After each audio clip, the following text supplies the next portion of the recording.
Like the spooktacular one, you know, Halloween games, spooky games.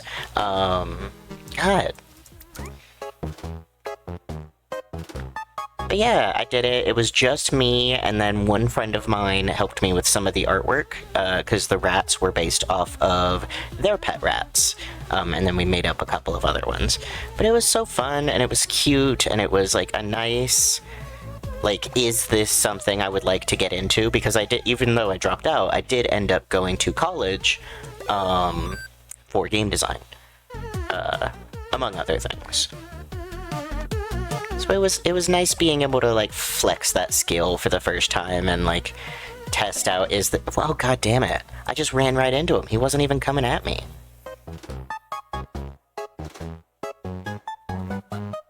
I'd say maybe I just need to shut up and focus, but that would not make a very interesting stream. You know, despite the fact that most of my streams are me going nonverbal while I really focus on a game. Hell, yesterday's stream was a lot of that. I was looking back through the VOD, and I just went silent for a lot of it. Ah, there we go. It's like every time Game Grumps has a guest, the guest comments like, oh wow, it's so difficult to try to maintain a conversation and play a game at once, because it's just two completely different parts of your brain. I did it! I did it! I did it! Again!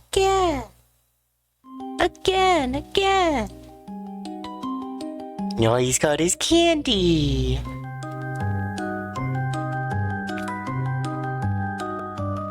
Oh? Oh, it's raining candy. Oh! Sharing it with everybody. Oh, that's so cute. That was adorable. You can review movies from the library, skip a movie using F. Good to know. What do you want to collect more of? The normal treats or the spooky treats?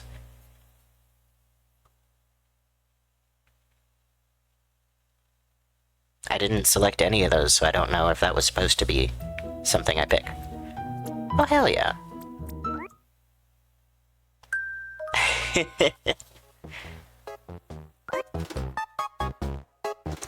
Just one more time, because that was fun.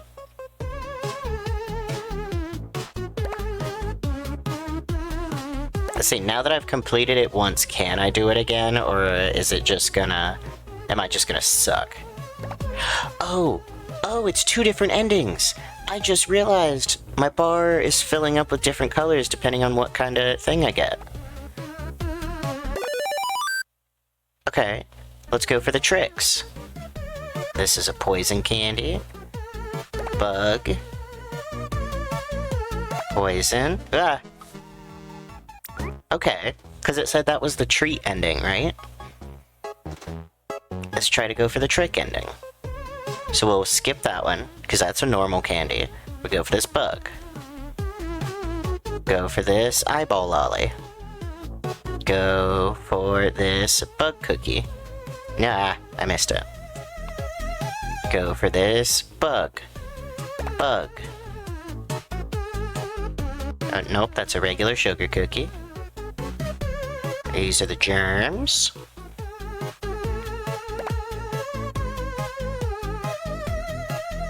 My dance moves. Let me not try to show off, because that's when I'll just eat shit. I'm not gonna go for that one because it's so close to the edge of the screen. Here's a bunch of normal candies. Can I get some spookies? Can I get some tricks? It's a bunch of treats. May I have some tricks? Thank you. Back down to the center before something gets me. Oh, the music is different. Is it because I was going for the tricks? Oh god.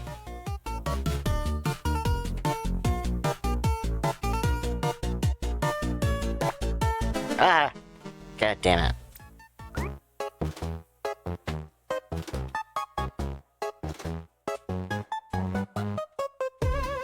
Give me the tricks. No, those are jelly beans. Poison.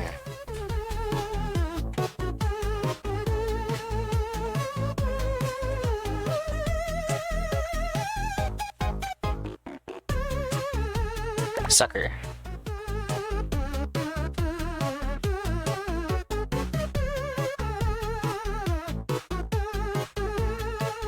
Jelly beans, marshmallow, germs, germs. Ha! Ah. I love that weird polka dot, thing. This thing. I don't know what it is, but I like it. Yep.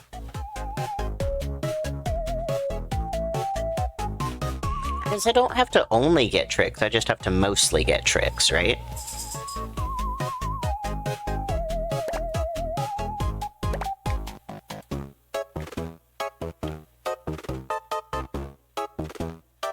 We'll see.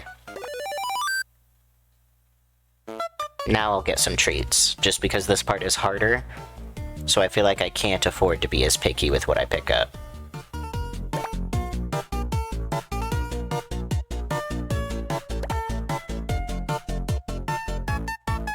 Yeah.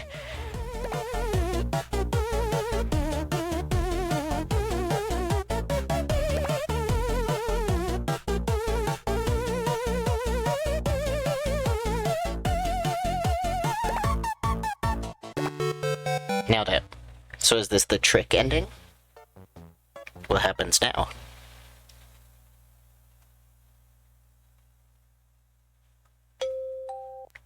Oh, it is a different ending.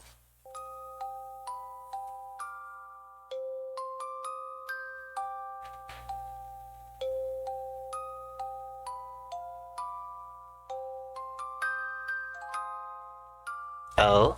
Oh, we're giving him payback. Oh, I love this.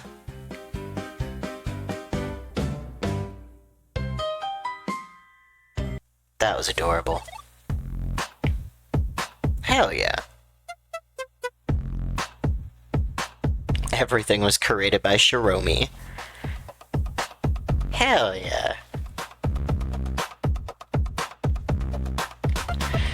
Follower and listener. Hell yeah.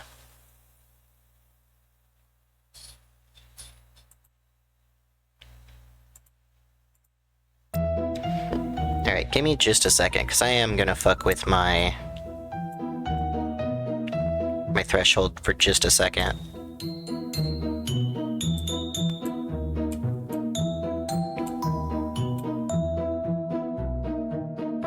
Boom, boom, boom, boom, boom, boom, boom, boom, boom, boom.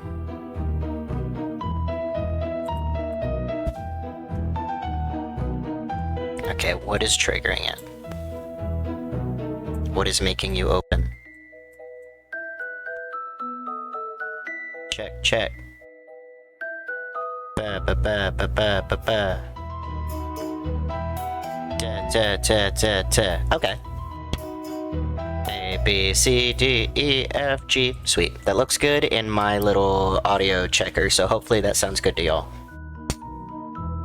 Okay. Game number 1 complete. This next one is not as short, but I believe was also part of a game jam. Let's see. Casey Noir and Carved Pumpkins Latte.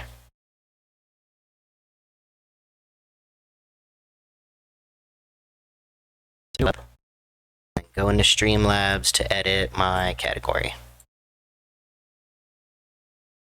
Casey Noir. There we go. Okay.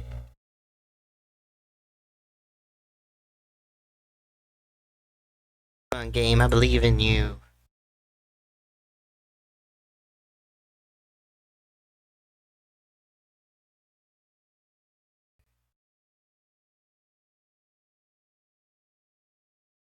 There is all kinds of construction outside, my goodness. Hopefully that's not picking up too crazy on mic.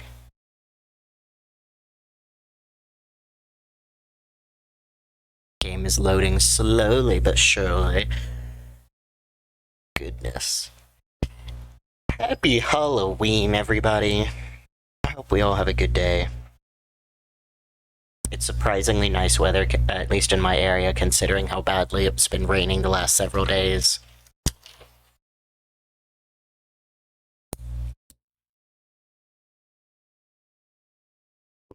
Let's see, today is Friday. I still need to schedule a clip for Sunday. Oh, do I have a clip for a video that's actually posted? That I have not posted yet. I might have... Have the Insane Aquarium videos posted? Yes. They have. Okay, so I think I have an Insane Aquarium clip. I'll post that on Sunday. Ta-da! If you're live in stream, you get to know what I'm posting on Sunday. Goodness.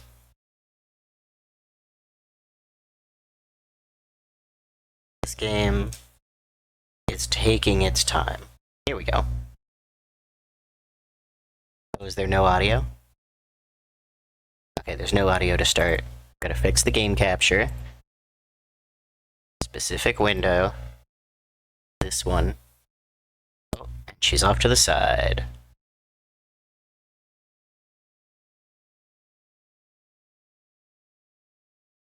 Just a little bit this way. And a little bit that way.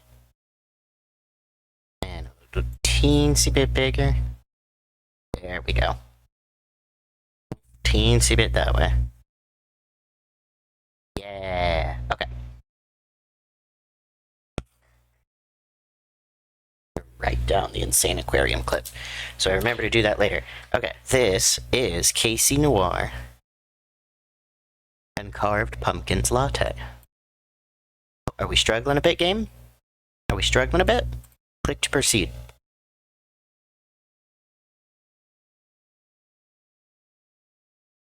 Do we have audio? The question is the audio glitched, or does this opening just not have audio? There we go. There's some nice wind sound. Look how beautiful this is. My goodness. Alright. There's no settings. Start. Tell Tranquility. Yeah, for the Spooktober visual novel jam. Improved later with care. Yeah. I love the visuals of this game. Right-click to view settings. Over the rear parts of the screen to find interactable things. Save slot? Yes. Accessibility. Hello? Make points of interest shine not recommended for intended experience unless stuck. Show location arrows. I am going to turn location arrows on. But we're not going to turn the shine on unless we are actually stuck. Yeah, we don't want to mute.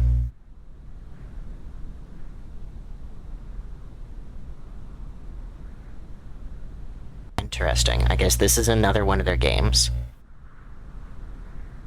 Hell yeah.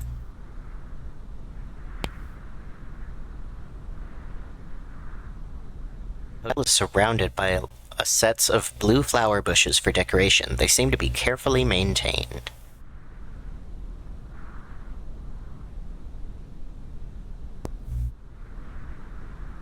Oh.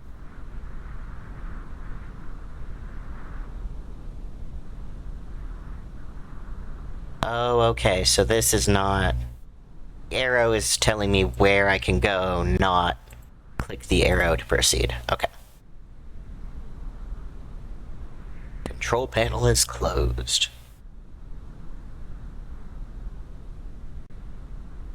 Oh, I probably just got off this trolley.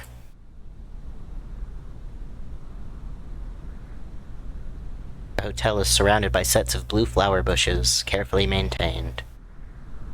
And go inside, I guess.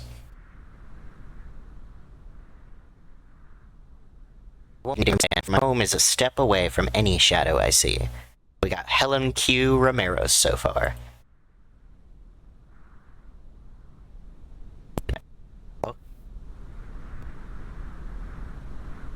It seems that change which should be in place have been opened up. A rather dangerous slip.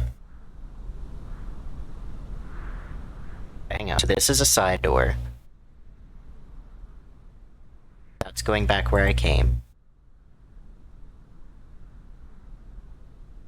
Okay. There's nothing to investigate in here.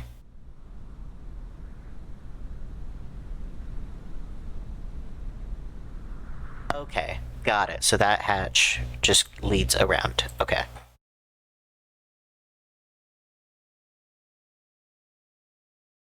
I guess we just came from the lobby. Party room?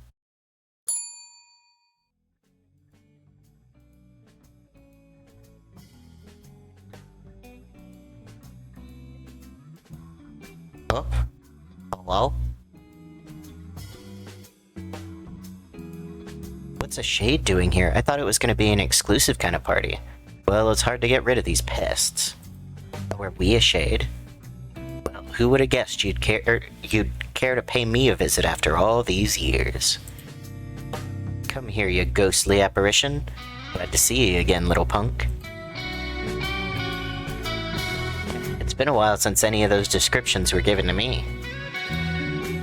Especially not tonight, as all of us took upon a self-proposed title. Call me Old Bones Bobby. You know, at least in front of the guests. Sure, Bobby, long as you'll throw 1 or 2 bones my way. These are on the house. Had to guess that if anything, a party consisting of coffee connoisseurs would entice you to visit me. Connoisseurs? Judging by that house of cards in the main room by a glance, the title of entrepreneur would spring to mind way sooner than anything as flattering as that. Apologies for disturbing you, Old Bones Bobby. One of the guests lost the key to their room and is asking for a replacement. Sorry, Casey? You better think of a title for the night by the point I'll finish with this. Oh, sure I will. I sure will. Okay. So there's some kind of party going on. People are being racist towards shades, and we are a shade? Groovy tunes give this place a vibe that even the cackling of snobby aristocrats can't ruin, particularly because it makes it harder to hear them.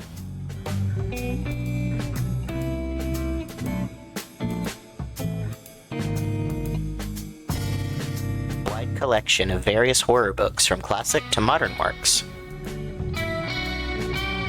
Go to the only real face we can make out. Oh my, who would have guessed that such an intriguing personality would visit my party?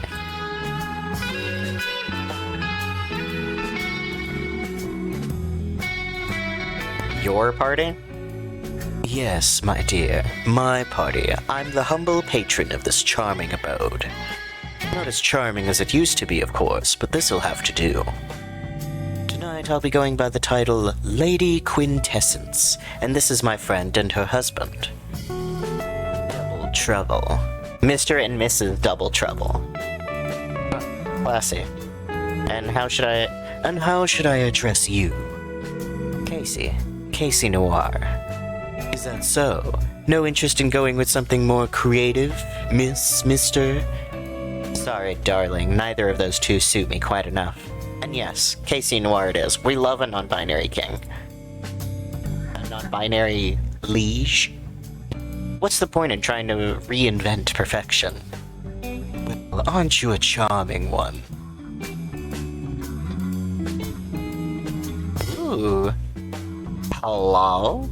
Oh, it seems like more guests just arrived.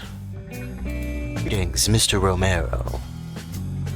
And what in the world... Oh, and this is the dude.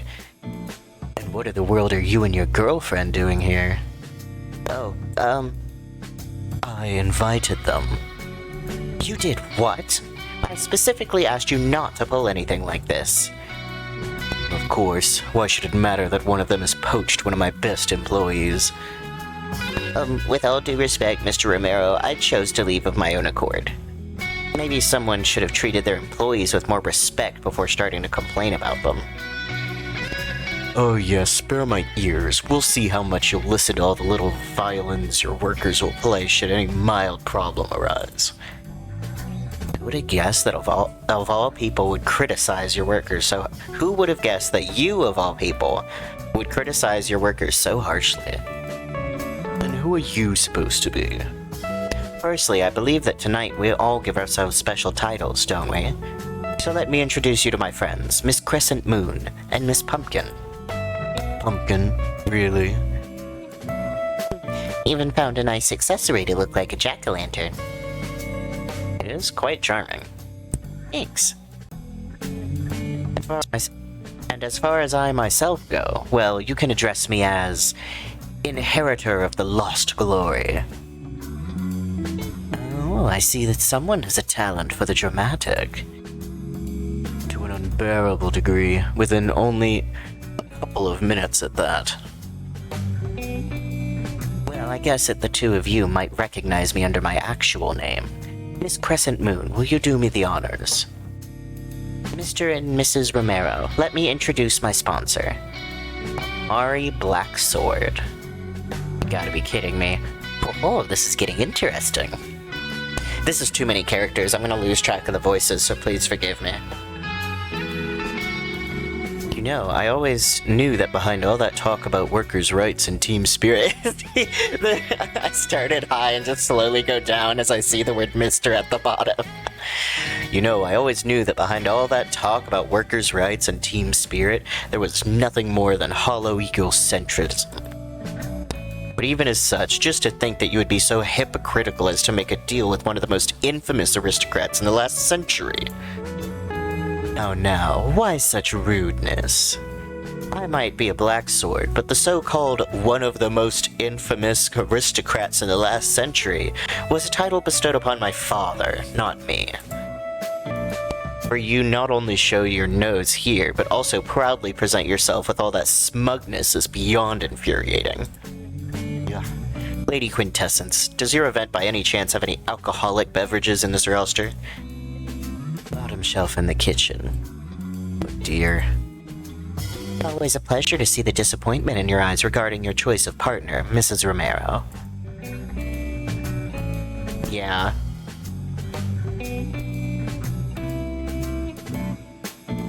Interesting. Okay, so there's Pumpkin and Crescent Moon. Talk to this person.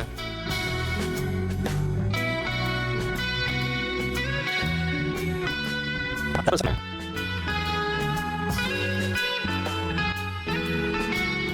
be quite vengeful to push that guy's button so much. Sorry that you had to see that as your first impression of us. Me and the Romeros have never seen eye to eye. First, he tried to buy a cafe I've opened up to no avail, and then opened a competing one on the same street, only for it to go under, and that's not even the end of it. I believe tonight the two of them go by the title of Double Trouble. Sounds about right. Oh, come on, Jules. I know this is more of a business trip than anything, but it doesn't mean we shouldn't try to have a good time. Sorry, guess we didn't get introduced, do we? Well, I introduced myself. You were just late. Oh, sorry. No need. It's a good thing. Things would be much less interesting if everything would just align just right. According to plan, no predictability. Name's Casey. Casey Noir. Relationship. Oh, these are like my dialogue options. Okay. Relationship. So why'd the two of you show up here? Besides infuriating Double Trouble, that is. You don't make an impression of snobby aristocrats? Well, we thought to play the role of one, but the two of us decided we would try to just relax and spend some quality couples time together this time. Right. Special coffee recipe? How could I refuse such an offer? Well, it's generally. It's always an option, but I'm glad you decided not to consider it. Wow, this is something. Nearly makes me go full wine taster levels of pretentious to properly describe how nice it is. Thanks. headaches. This party is the first opportunity I've gotten to present it to someone other than my friends. At my previous workplace, I was responsible for general barista stuff, never really given it much opportunity to try newer stuff. So getting to actually do something nice on a day-to-day basis will be a different kind of experience, that's for sure. It just wouldn't be right not to help my own partner as she struggles with her job dissatisfaction, especially when having the means to. Needless to say, I'm really thankful for that. So what's the story behind Inheritor of the Lost Glory? They already get too many headaches due to the unpleasant history of their family. What kind of history? Well, his father was the reason for the current unionization and labor laws to even be made in the first place. A lot of really exploitive practices. We're talking paying in company credits that can be exchanged only in other company businesses level of evil. So a while back it led to a huge unionization effort spanning quite a few industries. The government stepped up, leading to a lawsuit where huge amounts of workers actually got properly repaid for the work they've done. The payout was so large that it made up a huge chunk of Blacksword's fortune, rendering him no longer able to sustain his huge set of commercial networks. With a bunch of repaid workers buying out the businesses for which they worked for, with the money. One of the workers being Mr. Double Trouble's father. So that's what this is all about? The legacy of some passed-away aristocrat still haunting the lives of who came after? Pretty much. Though the likes of him have no right to feel that way, considering that Mr. Romero himself has been going down the same path as a ruthless businessman. The fight allowed for Double Trouble's family to start their own business. So what led you to cross paths with the two families? My father fell into a gray area where his work fell in the lowest repayment bank despite his 12 years experience, due to constantly being sent from one place to another as he was managing a bunch of them. Then as I was stumbling my way through the bureaucracy needed to open up a cafe, I was contacted by the Inheritor of Lost Glory. They weren't in good relationship with their father, and were trying their best helping those affected by them, myself included. Ever since then, they've been my sponsor. Oh god, what a voice. Greetings, ladies and gentlemen, ladies and creatures undefined. How's your evening going? If you need anything, ask Bill or... Oh, sorry, today he simply goes by the title of Serviceman. It's always a pleasure seeing your wrinkly face, Bobby. Spare me the compliments. My glory days are behind me. Spending the rest of them in this lovely place is as much as I could have hoped from life. Wow, aren't you an optimist, Mr. Old Bones Bobby? I am, my dear. Have to play my role as nicely as I can. And so should you, so liven up. Relax and enjoy what we have to offer. I couldn't help but notice that your last visit was a bit of a letdown, as if to be blunt. So I hope that we'll do a better job of relieving some of that pesky stress eating up at you all.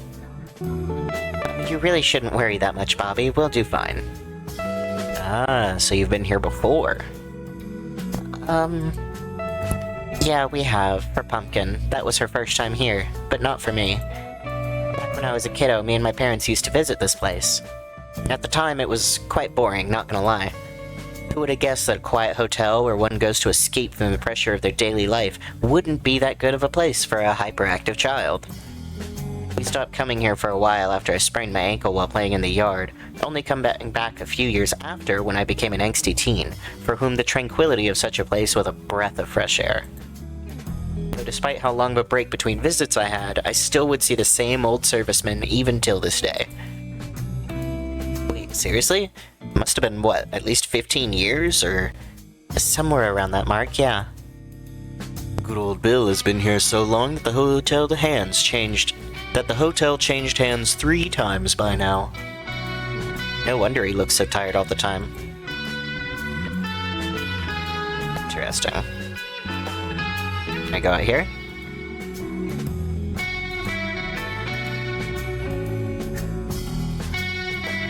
Or is it just talking to this guy again? Oh, that was something. Apologies, it's not uncharacteristic for him to have such a short fuse. Jesus. Why is struggling so much?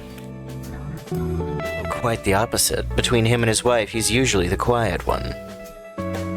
I doubt that. Believe me, I've been acquainted with him for a whole 2 minutes. Sounds reliable enough. Honestly, I didn't expect either of the Black Sword family to take upon my party invitation. It's always more of a formality than anything. Well, what a better way to make an impression than come to a party invited, yet to everyone's disbelief. Speaking of disbelief, I don't believe the two of us got to properly introduce each other. Or at least, you didn't. You meet someone with such an exquisite relationship towards simple existence. Casey Noir. Pleasure's all mine. So, Miss Blacksword, how did...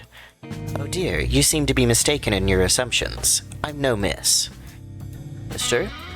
Still no. I seem to have a strong sense of déjà vu washing over me. Both of these characters are non-binary. Or you might just not have it in you to appreciate the taste of a good drink. Hell yeah. Business. So what did the two of you do for a living? Private detective of sorts. Private detective? You mean like murders? Sometimes. Most often, I prefer to take on more peculiar mysteries, akin to thefts. Man of death. Anyone? There's already so much excitement found among the living. In comparison, murder cases feel more like an obligation to uncover the truth. About you? A real estate owner. Businesses, mostly. Restaurants, shops, entertainment establishments, hotels. You got to know Double Trouble? Indeed. I've gotten in contact with them to buy out a building in an opportune location. I had reasons to believe it would not make its return for them before they'd put it on sale for the public. After some negotiations, we settled on a price as well as a business agreement. In exchange for a good price on the building in question, I would have coffee shops of their chain in all my hotels. They don't have to worry about the location. I don't have to worry about everything one needs for a good coffee shop. What do you do for a living, inheritor of the lost glory? You know, spend most of my life trying to help victims of my father's legacy. Some of those I've helped ended up engaging in different sorts of businesses with me. Like Miss Crescent Moon's establishment. Besides assisting with financing it, I help with connections to suppliers, repair work, and so on. Well, aren't you a charitable one? Guilty as charged. It's with the sour mug, sweetheart. Can't say for sure why, but this all just feels artificial. Isn't that just business talk in general? Guess you have a point. The owner of this establishment seems to have quite good taste in literature. Yeah, old Bones Bobby used to talk about his collection quite a lot back in the day. The two of you know each other? And so yeah, last time the two of us met properly, he didn't even own this hotel yet. Well, that would be more than a decade ago. Anyway, I don't believe I've read the one you're holding. Who's holding a book? Neither of them are holding a book, but okay. It's Undefined is considered a new classic. It's an anthological series centered around various horror concepts engraving itself into a person's life.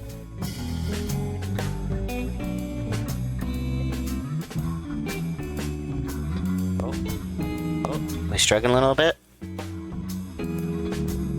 We're good. We're good. I wouldn't call it anything more than middle-of-the-road pulp fiction, though. That's quite harsh of you. While yes, I do feel it's a bit more bland than the author's future works, neither of which have reached as beloved of a status as this one. Its mere pulp fiction would be to discredit a borderline art house approach to the way it presents standard horror concepts. You're a business owner just like me, so let me give you some advice. You don't make an impression on others with the uncertainty you have towards something. Go all in, or don't go at all. You think such a rigid way, and you won't even have time to blink before you lose touch with reality. To view something that way will do nothing but add confusion to your own feelings. Not being able to express or explain instead of just switching between binary love or hate. Aside with our charming, ghostly apparition here, you're definitely lacking nuance, my darling. Spare me the headache. Sussman, get me some of those delicious pastries. Yes, ma'am. If you're looking for me, I'll be at the Terrace. I guess that's where I'm going next.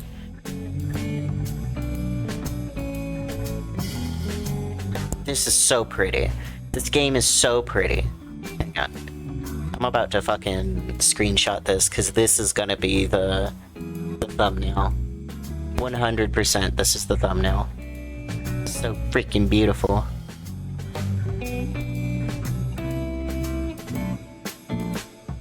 Bam. So what do you think of it all? Halloween, I mean. Why does it sound like you expect me not to be familiar with it? Oh, my apologies. I'm not particularly informed about the inner working of minds such as yours.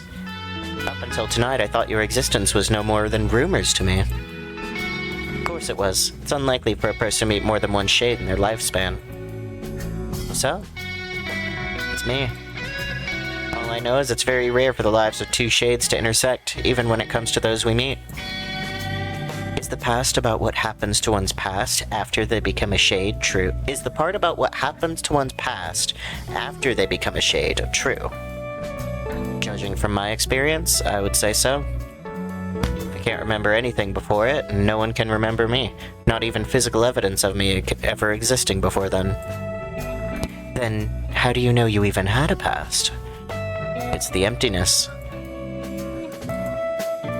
It's gone, there are still traces of something existing in place.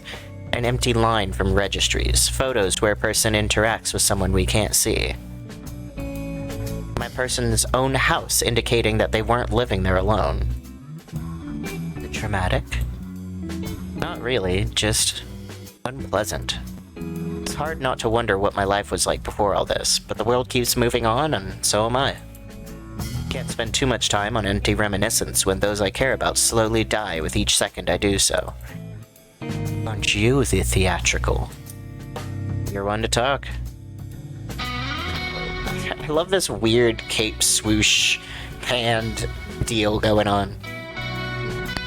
I also love that the artist clearly doesn't want to draw hands and is hiding them everywhere they can, because damn, me too. Oh, well then, wouldn't you want to spend a little bit of my slowly passing days with a dance? Getting straight to the point. Oh, believe me, there's nothing straight about it. We're both gay as fuck. Oh my god, is this me dancing?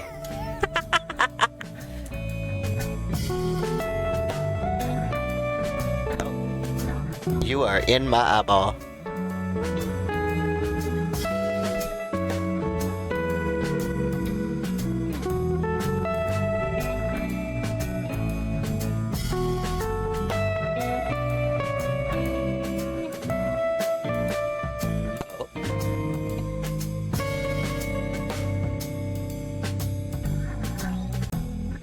This is giving, like, early YouTube animatic, and I kinda love it.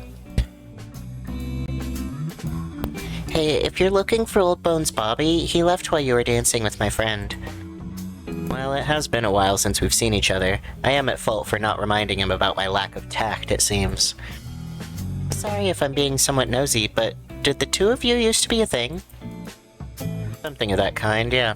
It's hard for me to impart anything with a definition unless it has a certain shade of malevolence to it. Good things shouldn't be bound by preconceived notions. Quite an idealistic way to look at things, don't you think? Darling, I've been alive for so long that I stopped keeping track of my own age. Pragmatism for me is an afterthought. Is that so? Huh. I wonder what kind of life leads someone to end up a shade. As do I, my dear. As do I. I think I simply loved life too much to entertain the idea of death. Must have been one lucky life to be had. Aren't most? Sorry, it's just, I don't think an immortal will have an easy time understanding it. Well, that's the most attainable thing right now. What's the most attainable thing right now that would make your life even a little bit better? Having my girlfriend to myself? I think I can help you with that. What? No, it's a professional event. We came all the way to make impressions. Having a good time isn't necessarily a requirement for that. Tisk. Sorry. You mortals are always making up reasons to be dissatisfied, aren't you? You know, for someone who lives so long, I thought you would have learned the value of patience. Well, maybe with coffee as good as the one you make, I might as well take my time. I'll take that as a compliment. Of course, how else would one interpret it? I think I'll have to say goodbye to you for tonight. Jules seems to be busy, so I might as well take my leave and rest in my room.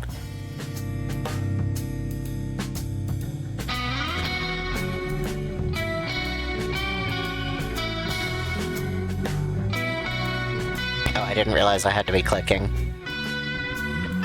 What am I? Am I like a dog? Am I a cat? I mean, I know I'm a shade, I'm a shadow thing, but like, this dude's clearly a dog. What am I? Well, aren't you a charmer? What's that, old man? Jealous? I'm ready for a dance whenever you are. Oh, shush. Stuff like that is better left for the young and hot-blooded. Not so long ago, you were just like that. Why should something as insignificant as the passage of time change that? Still the same old muse I fell for all those years ago. I really did miss you, you know. Yeah, you were just so busy back during our last meeting. I didn't want to distract you from something more... I didn't want to distract you from more important things in your life. Sooner or later, you have to start considering that maybe you're one of those important things in the other person's life. As lovely as it would be, I'm just a guest. I'm not sure if I can just stay and watch someone's life pass right before my eyes. Maybe the difference wouldn't be as noticeable if it didn't take you years to visit me. I'm sorry, Bobby. I truly am. You know, it's just not how I do things. It's quite hard to change the way I am. Yet you were looking after me after I bought this hotel from Lady Quintessence 10 years ago, weren't you? So you noticed? I hoped you would talk to me, but you just watched in silence. Why? I'm sorry for making you wait for me. I thought if I was out of the picture for long enough, you would find someone else to spend the rest of your days with. Casey, it's not just about a passing flirt here and there. I couldn't care less about being in any sort of formal relationship. What I was missing was the friend I had in you. And you can justify it however you want, but it related to the nature of your immortal existence as a shade or more personal stuff, but facts are facts. You left me because you're scared of getting too close to someone. Maybe you're right.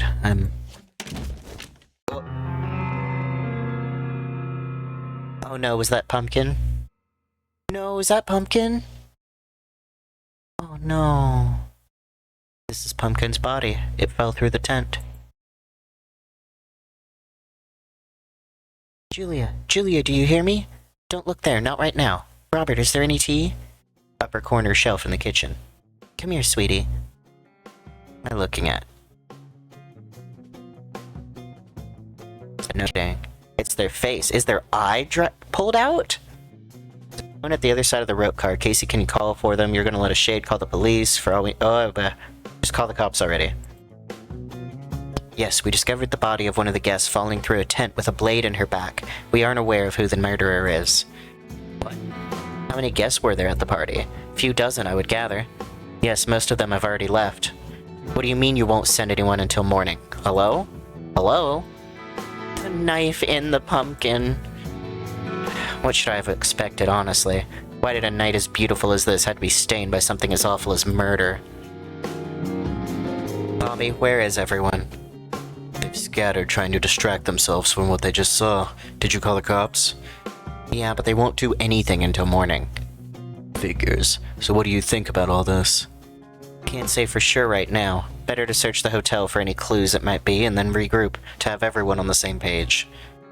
Makes sense. I'll stay here, making sure no one else disturbs the body. If anyone comes back, I'll say we should all regroup in an hour from now. Ditto. Jeez. Okay.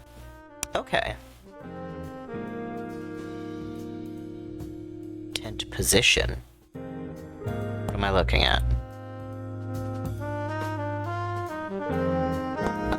I guess opening up the tent. Okay. Was her body pushed out of the window? I think it's the window of room number 8, but with the tent in the way, it's hard to say for sure. That's the window to room number 9. Tonight, Lady Quintessence is staying there. That's the window to room number 8. I believe our victim was the one who stayed there. That's room number 7's window, Double Trouble's room. You put them next to each other? Okay. Is there anything else other than the body? Coffee stains. Key to room number 8. A carving knife stuck in the pumpkin's back. Her sweater seems to have absorbed most of the blood.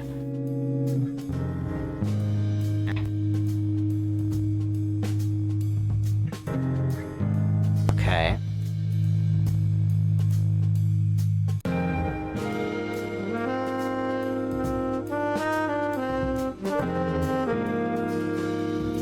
Interesting.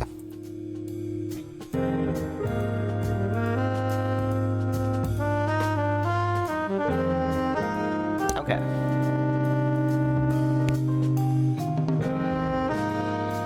I'm not gonna lie, I'm glad it's not just walls of text anymore. A horror book by S.S. Sefio, accompanied by a custom bookmark that ends with a single blue petal.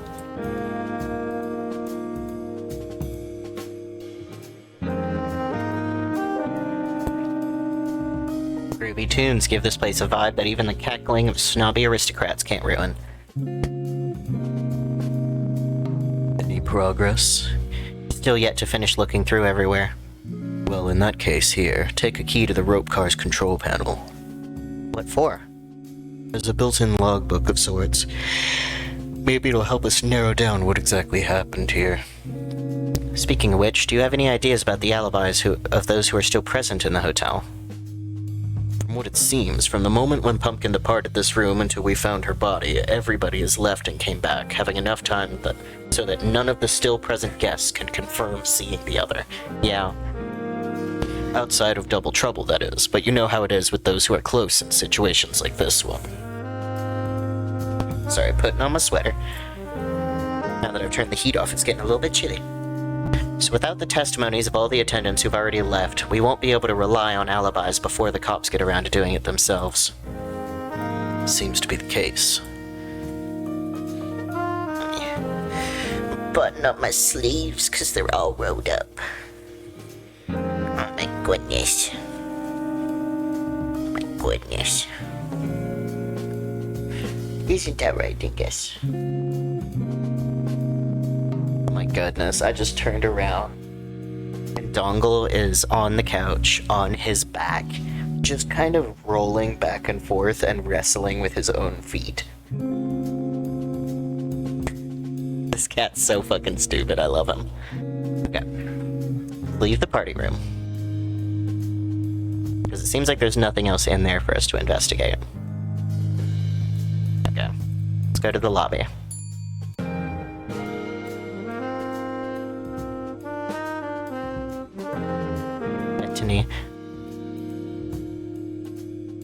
Bettany Jules Blacksword. Oh, who Helen Q. Oh, Quintessence. Romero's. Yeah.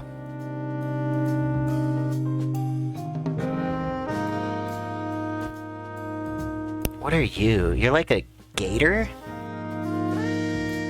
I don't know, but I love you. Oh my god, the knife and the pumpkin in the background.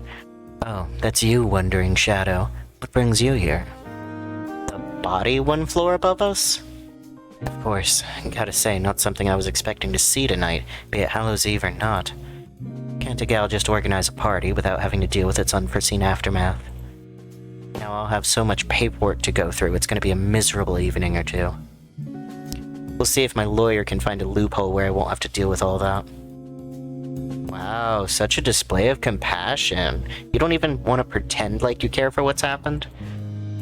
What for? You're a shade. I don't really need to impress you. Your words don't really matter in the eye of the law. If anything, you being around makes it oh so much easier for them to just pin the whole thing on you. So what, you're just getting wasted until then? With possibly a murderer still wandering the halls of the hotel? Darling, there were somewhere around 40 people visiting this party. What are the chances that the murderers still both around would want to kill more, and me specifically? Well, they're not 0. Alright, I'll admit, I like that kind of thinking, but still, right now this bottle is worth the risk. Yeah? Okay. Is that all you have to say? Just leave me be. Sure is. Okay, hang on.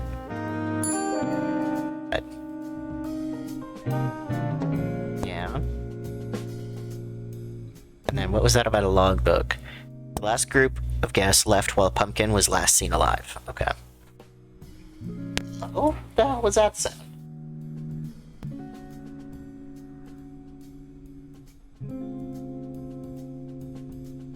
Ah.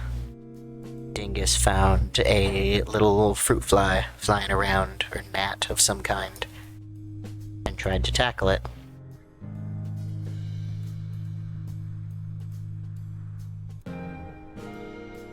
So the last departures were while she was still here. Which means that Killer is still here. Quite a risky place to rest at, don't you think? Oh, it's you. What brings you here?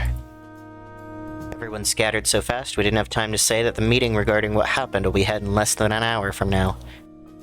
Yes, neither I nor the guests have found a body with a knife in its back the most cheery of sights. Sulking?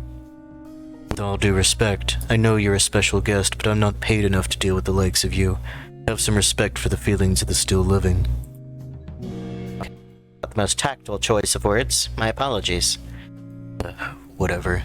Must be nice to have little to no care in the world, eh? It's hardly that simple. Oh, really? You have no need for a roof over your head.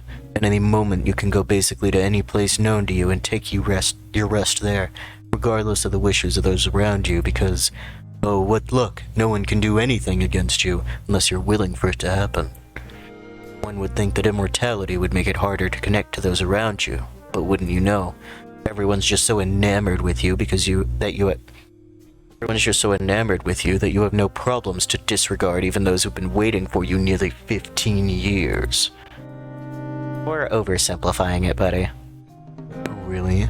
Because that's how it looks to me. Like yours is something I can't even dream of, let alone achieve, yet the likes of you just wasted on these games of cat and mouse. Ugh. Back in the day, oh my god. Back in the day, I had so many hopes for the future, and just a blink away, all I have to show for it is a steady job that's just comfortable enough as to not quit, yet a dead end in the hopes of ever being able to make enough to change anything. Today I see a girl half my age, and yet with so many more opportunities and potential, lying on the terrace with a knife in her back. What am I supposed to take away from it? Honestly, I don't think anything will ever change. I've been stuck in this hotel for the past 20 years of my life and will be stuck until I draw my final breath. Why are you saying all this to me? It's called a meltdown, lad. Please, just leave me alone for now. I'll see you in the main party room in an hour or so. Let me sulk some more, as you've put it. Okay. A few bushes have been cut down, rather poorly at that.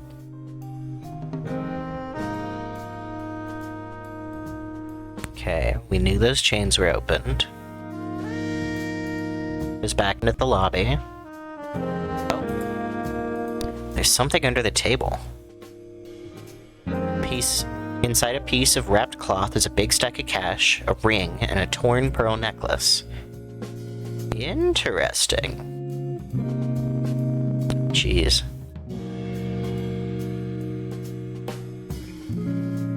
Excuse me. What it is? That does not seem to be the case. I just have to look at the picture and remember. Nope. Down here. Alright, to the rooms. What are you two doing? I wanted to check on Pumpkin's room, but the door is closed. Sorry if I'm being impolite, but considering you were in a relationship with Pumpkin, shouldn't you have a key to it, Miss Crescent Moon? Well, no. Pumpkin asked me to stay in separate rooms this trip.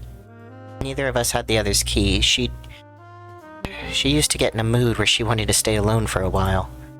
So it wasn't, unusual. Now I wish I wasn't so respectful of her boundaries. It's better not to interfere with the evidence without reason. Can you ask Bobby for a copy of the key to Pumpkin's room? What for? I can just open it from the other side. You can? Locks aren't exactly a thing for me. The room is pretty empty. Only a painting and some luggage resting on top of a drawer. Is this entire room just a hallway? Inside, a box for a wedding ring. Miss Crescent Moon? Didn't know the two of you were engaged. Neither did I. Oh, there's no ring inside. Can you leave me alone for some time, please? Sure, I'll be waiting outside. Oh, and she's realizing she was about to get proposed to.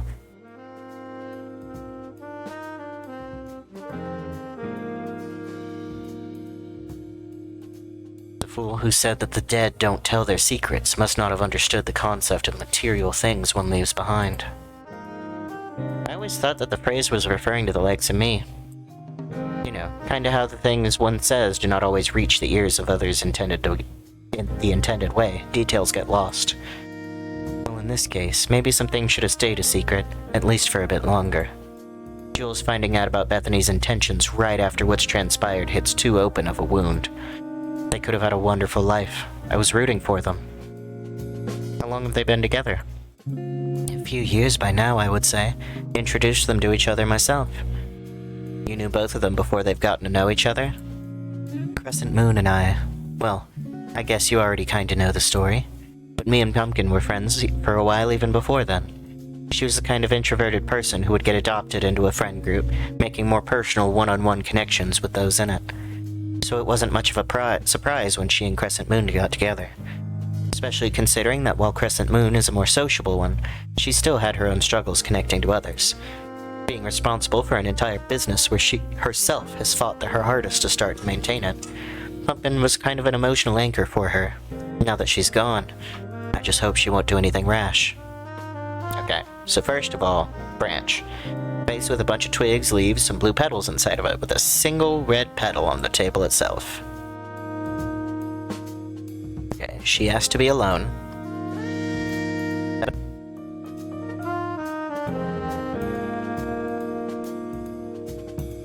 Window. Looks like this window's lock is broken and cannot be opened. I don't remember which is which. How'd you get into our room? Don't hide in the shadows if you have no wish to be intruded upon. So what you doing? What does it look like we're doing? We're trying to unwind. Then by all means continue. I'm just looking for clues. Ugh, you know what? Whatever. Go ahead.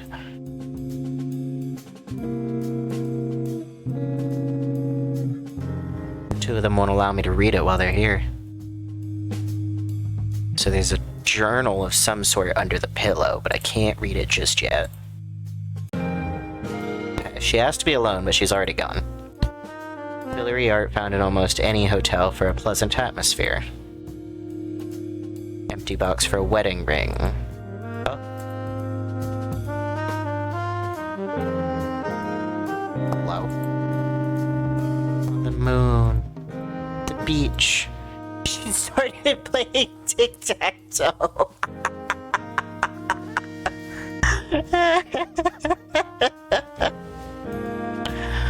Bro. Do you ever not understand Sudoku so hard you start playing tic-tac-toe?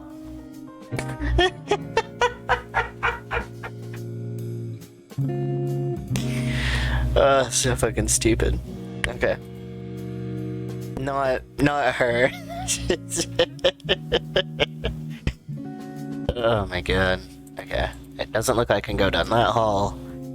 Can't go further that way. Door is slightly open. Oh. Door is slightly open. Oh.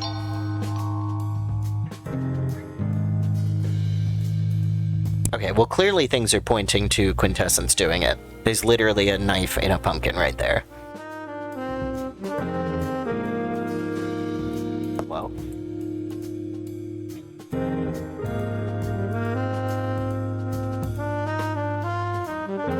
least I can look at that and it doesn't do anything.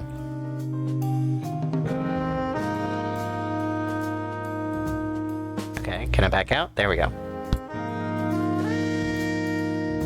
I'm gonna comment on the fucking knife in a pumpkin.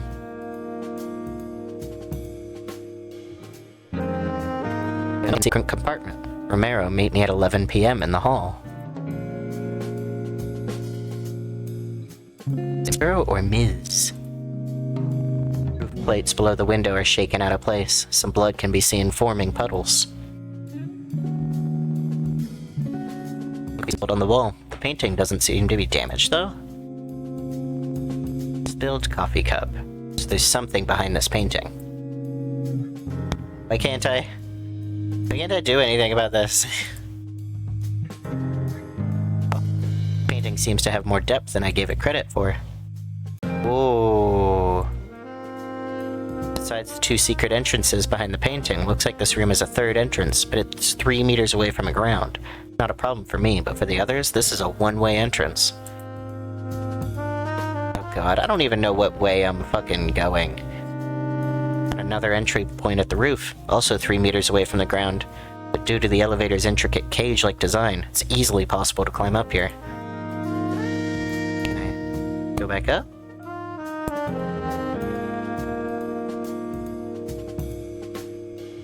Okay, hang on. So,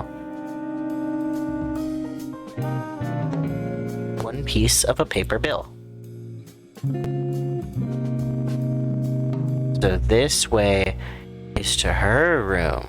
Looks like I cannot open the painting from this side. I think I have everything I need for now. Better check on Bobby. Oh, but I wanted to keep exploring. I think I've heard that staring at dead bodies for too long isn't healthy. This isn't how I'd hoped for this night to transpire. No kidding. No, whenever I would read all the detective stories that sit in my collection, I'd imagine how exciting it would be to unravel a mystery playing right out in front of me. But now that it's happening, I just want it all to end. A girl is dead, killed under my roof, and I was none the wiser. It'll be alright, Bobby. I'm here for you. And how long will that last? Back when I first saw you appear at the grand reopening of this hotel, I'd hoped that one evening while I was indulging in my reading my collection, you would come out of the shadows, sit beside me, saying nothing, and we would just drink tea. Needless to say, my book collection grew quite moderately since then, old friend. That it did. Deluxe editions, additional materials, even signatures by authors. That's strange. I don't remember ever meeting SS Cephia. Should have had Crimson Antlers signed instead. That one's much more up my alley. Guess my old mind just isn't as it used to be. Huh. Seems like most of us are already here. So what should we do? We analyze, we discuss, and we uncover the truth. But Bill, the serviceman, still hasn't come back. That's odd. I've told him to be here by now. Better go look for him. This is a matter we should all discuss. Listen, we didn't come to hang out around the dead body of my past co-worker to wait even longer for some nobody. Music got a little bit loud. Hang on. Turn that down just a wee bit. There we go. It's not like all of us are paying attention to this, seeing how the little Miss Hypocrite can't even put two words together. Don't you dare even speak about me. If there was any justice in the world, you should have been the one with the knife in your back, not her. You... Aaron, that's enough. Now it's not the time for pettiness. Let her grieve. Everyone calm down. We can outline the basis of what transpired here before the serviceman shows up. Very well. What do we know? Miss Bethany, who tonight has gone by the title Pumpkin, fell through the roof of the tent with a knife in her back. Considering that her room is right above it, someone must have stabbed her while her room was open. Though her body was thrown her body onto the slightly sloped roof under her room's window to hide it, and then slowly slid down. falling through the tent when they're with the killer by now. Falling through the tent, with the killer by now most likely leaving the party before any of us were able to discover it. While sound at first glance, you're making a dangerous assumption of the killer no longer being in this very building. Oh, that's what this guy is saying. Okay. It's possible in logic. It's simple probability and logic. All the guests who didn't plan to stay in the hotel tonight left around 8 p.m. We last saw Pumpkin leaving this room around, what, 8:30? The sound thing for someone to do is murder Pumpkin soon after she left this room. Hide her body so it would take longer to discover it, and then just leave while no panic has been raised. Double Trouble is working in their assumption of the killer leaving the party at 8 p.m. Killer leaving the party after killing Pumpkin some point around 8:30. How can I prove it? This one.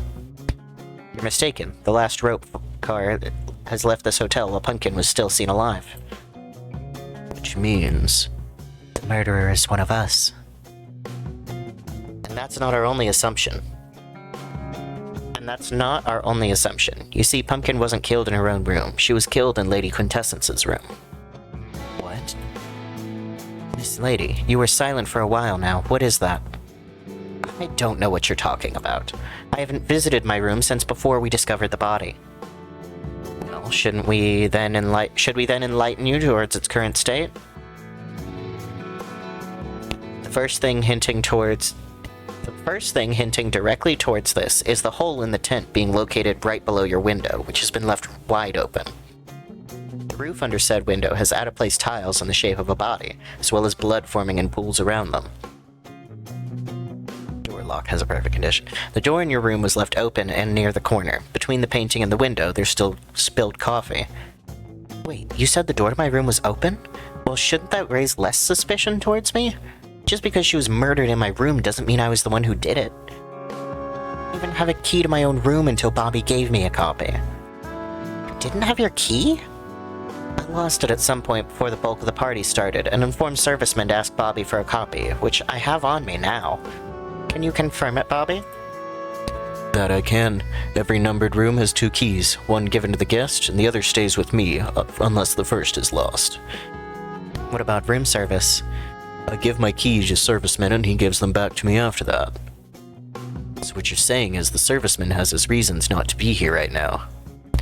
Only because of them possibly having a key to Lady Quintessence's room? This isn't much evidence. If he was here, it'd be easy to dismiss unless we can prove him having one. Surely there must be more than that. You're right. In fact, anyone could have found the key in question. No, I believe there is another reason for him not being around.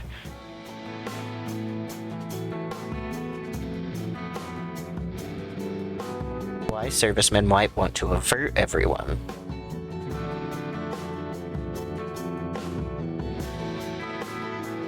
Alright, I'll be honest, I don't see a connection with any of these plus the servicemen. What? That's mine! That's my ring! I'm not talking about the ring, I mean the pearl necklace, or at least what's left of it. Besides those two, we have a large wad of cash. Any idea who it might belong to? Interesting. This piece of cloth with all its contents have been hidden under a table in the basement, with a few pearls being scattered along the way. Think he decided to run or hide because he discovered you stumbling on his stash? Quite possible. I can't believe it. Would never think that Bill would steal from the guests. But if the cash has been stolen from previous guests, he must have been stealing small stuff for our guests for a long time. Wouldn't call stealing wedding rings small stuff. Yes, my apologies. So what does this mean? Serviceman found Quintessence's lost room key, used it to make his way in to steal. Pumpkin must have been going past the open doors, saw him robbing her, confronted him, and servicemen attacked her for that? Having killed her, he dropped her body out the window under the roof, and from there it slowly slid until falling through the tent.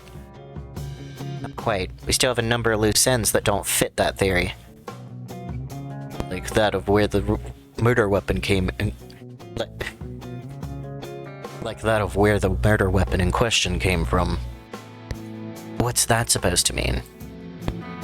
Apologies, give me a second to catch my breath. The murder weapon is a rectangular carving knife. There's one in nearly every pumpkin here. He must have just took the nearest one when confronting Pumpkin. That's the thing. Each set of Pumpkin in the hotel has knives in them. As far as I've noticed, none were missing any. So, what does that mean? The blade must have been prepared in advance. The murder wasn't an accident. It must have been intentional. Bobby, outside of the carving knives and the pumpkins all over the hotel, were there any spare ones around? There were. We had them stored in the basement. Why were we even questioning it anymore? Everything points to the serviceman. There's one more thing. The secret room. Secret room? Yeah, a room meant to be a secret, yes. You see, there's more to the place of murder than meets the eye. Pumpkin and Lady Quintessence's room are connected. Connected, yes, from the hall. Looks like the two of them are separated by an elevator, but in actuality, there's an empty space in between the rooms. 2 points of entry. One's a painting in Lady Quintessence's room, another in the roof pathway connecting to the elevator. 2 exits, one through the same painting in Lady Quintessence's room, another through the painting in Pumpkin's room. An entrance through the roof pathway? Seems that once the elevator's on the 3rd floor, one can climb its cage-like walls to the attic-esque place where they can jump into the secret room. It's an interesting and all, but what does it have to do with the murder? There's no reason to suspect that either Pumpkin or the serviceman knew about it. Actually, there's not only a reason, but evidence to prove it.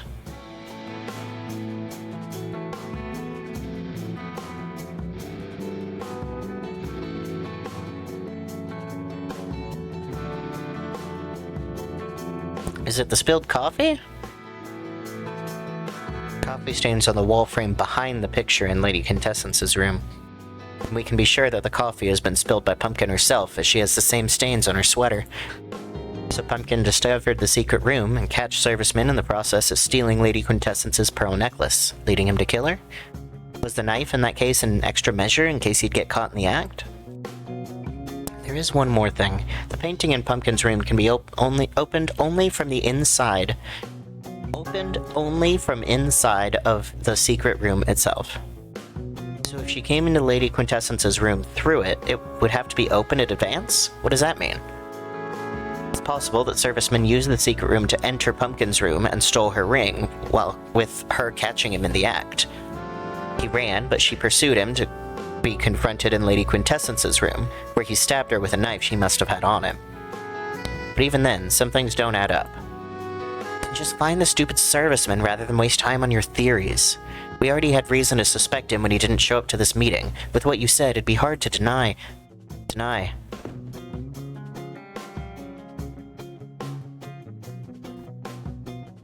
No, you can't you see it? It touched her, and now it'll take me away. What's going on? Both of them are still breathing, even faintly. No fever either. I'll get them some cold water. It's better for them to rest for the time being. We have some medicinal tea in our room. Don't know if it'll help, but it's better to try than not. There isn't much I can do, and we still need to look for the serviceman. At worst, he's somewhere in the forest by now, but it's more probable he stole one of your cars to get as far as possible. I'll catch him at the closest intersection in that case. Firstly, let's check if he even left this hotel with the rope car departure records. You're coming with me? Me and Miss Crescent Moon, yes. We'll be able to find him faster if more of us look for him. Plus, it'll be less awkward to look for the killer of my friend than hanging around here. You aren't against that, right? We'll have an opportunity to chat in the meantime. I'm sure the likes of him can't be allowed to run away from what they did. A storm is brewing. Did he leave the hotel? Strangely enough, no. Wherever he is, he's still here. Did we look around for him? Yeah, but the two of you better not split up. If our suspicions are correct, we have a murderer on our hands. Who knows what he can do if confronted alone? Fellas, I think there's something in this bush. It wasn't here last time I was investigating. It's a bloody carving knife. What's it doing here? Did someone try to dispose of it since the last time we've seen it? Can it be as clues to the killer's identity? Whichever it is, we need to check on Pumpkin's body. Are they? Still unconscious. Did you find anything? We didn't even look for him. We didn't even check the place he was literally sitting last time we saw him. $5 says he's dead too, and the knife was stashed in the bush. Serviceman is still somewhere in this hotel. Rope car hasn't departed since we last checked. And there's the matter of this. Is that? Let's see. It's a different knife after all. What does this mean? We better find servicemen as soon as possible. In this case, me and Crescent Moon will check on the first floor while you take care of the second and third.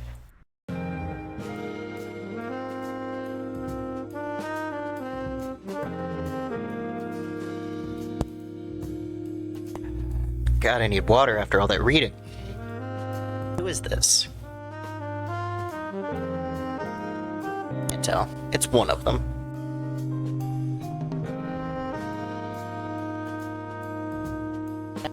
I wanted to do. Go back. Save.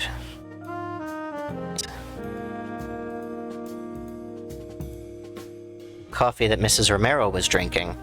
And it has blue. Okay.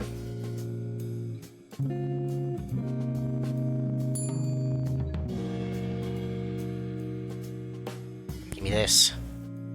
Book full of business notes. Last entry. Helen proposed to buy out one of the integrated barista establishments in one of her hotels. The bookmark, a few newspaper articles about Blacksword. What has become of the tyrant? Blacksword family sells off. Son attempts to repay the sins of his father. Is there any future for the Blackswords? Hello? Why'd my mouse stop working?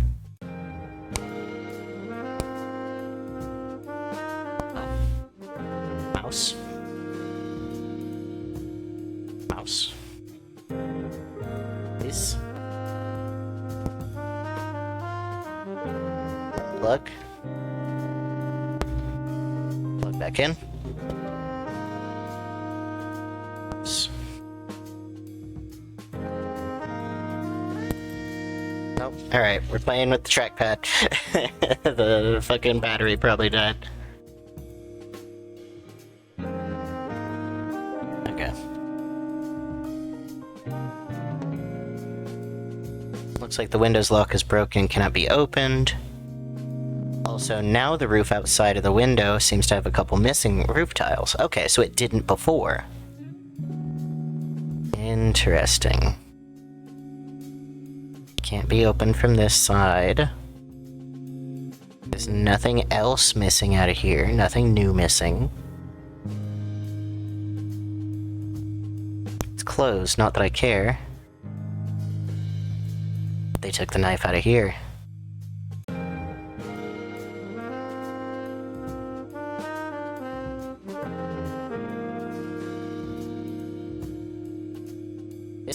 First investigated the room. So some of the coffee's been spilled on the wall, painting isn't damaged. Same as last time. Oh shit. This is Serviceman. His throat is slit and his arm has a visible cut on it. In his pocket is a key to Lady Quintessence's room. I think I have everything I need for now. Our inheritor of the lost glory and Miss Crescent Moon back. We're here. Miss Romero, Lady Quintessence, are you alright? Far from it, but at least we're not passed out, dear. Robert made the two of them drink cold water with lemon and they started to feel better. Don't ever call me that again. Did you three find Bill? Unfortunately. Unfortunately, I did. Avert your eyes if you're squeamish.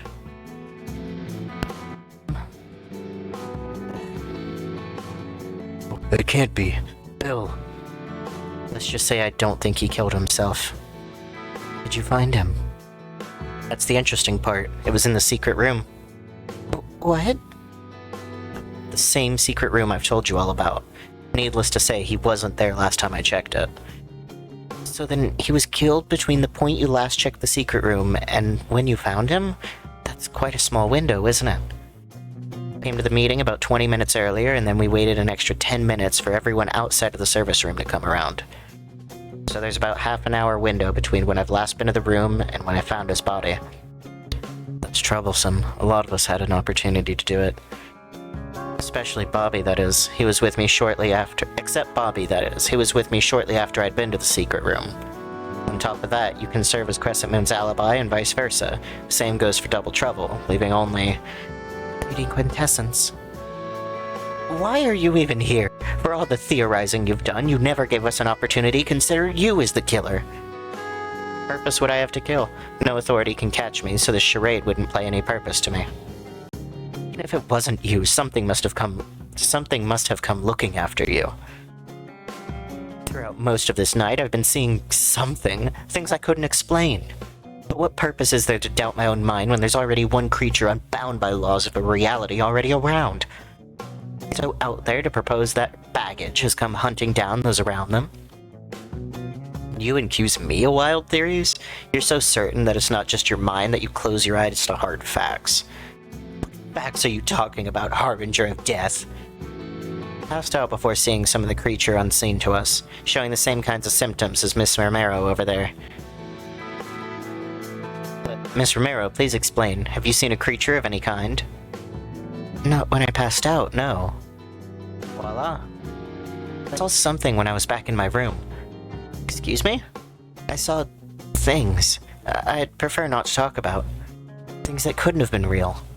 I wouldn't have shared it had it not happened to only me, writing it off as stress-induced illusions. But now I'm not sure. And it would only be fair to share that I've seen some things as well. This is the dude. It'd only be fair to share that I've seen some things as well. Nothing as bad as what my wife shared at me, but still worrisome. Was this the case for anyone else?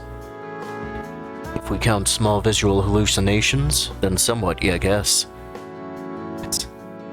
Sure. So everyone's hallucinating at this fucking party. I believe the key to what happened to you lies within this. All of it?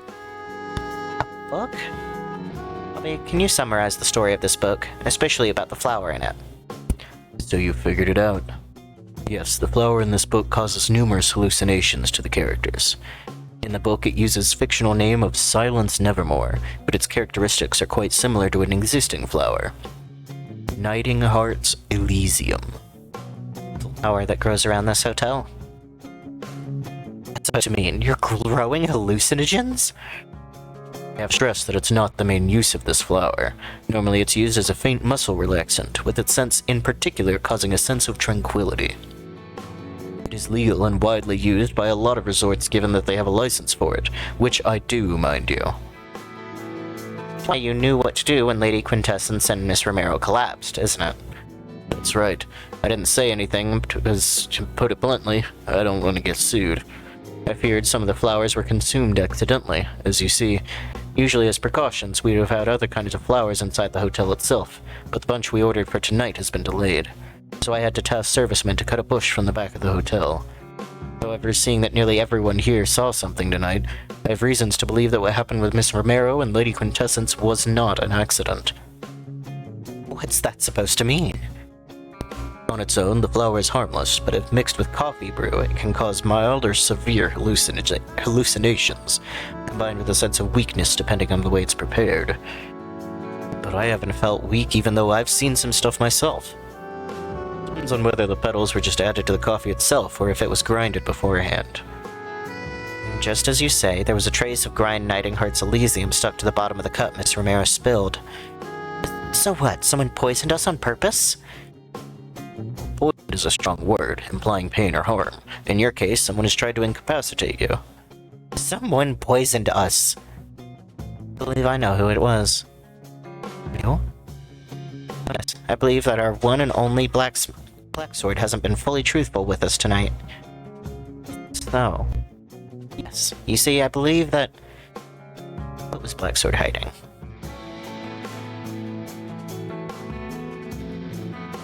Why they came to the party. Nope. Done. Nope. Their true identity. The person standing in front of us isn't actually Black Sword. Just kicked a cat that went to butt into my foot. What's that supposed to mean? What made you think so? It's something that puts your identity into question.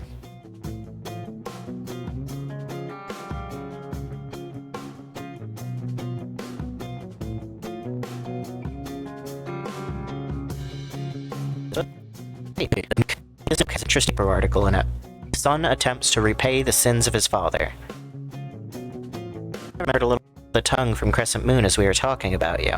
Or rather to say, when we were talking about Blacksword, something along the lines of, well, his father was the reason for the current unionization and labor laws to even be made in the first place. His father, not their father. She was talking about the real Blacksword, not you. I'm sorry for that. Thought they didn't notice it. That's alright, all the more dramatic of an entrance. Well, bravo, you're right, I'm not Mr. Blacksword. Then who in the world are you, and how did you know I have invited them? Well, I do know Blacksword. You see, I'm actually... One moment, can I guess? Yes, as if you have enough to go off to know my true identity. I think I do.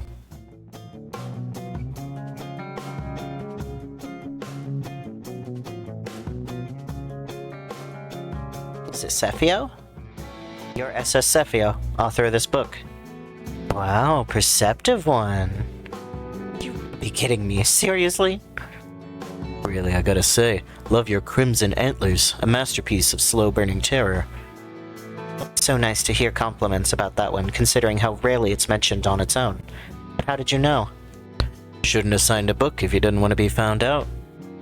I checked the guest book and noticed that the handwriting and the signature on this book and the guest one were quite similar. Why in the world did you depend to be a Blacksword? Excuse me. Why in the world did you pretend to be a Blacksword? Had you written to me, I would have given you an invite myself. Come on, it's Halloween! A night to wear masks and pretend to be someone monstrous. How could I pass on the opportunity to play the child of a wicked creature such as Blacksword? I figured that trying to please the public in his situation is an uphill battle, so he just doesn't bother to do that and proposed that I go under his name. As well as an opportunity to play on my nerves. So what? Blacksword is some horror writer? Does it have to do with my wife and Lady Quintessence being poisoned? Wait.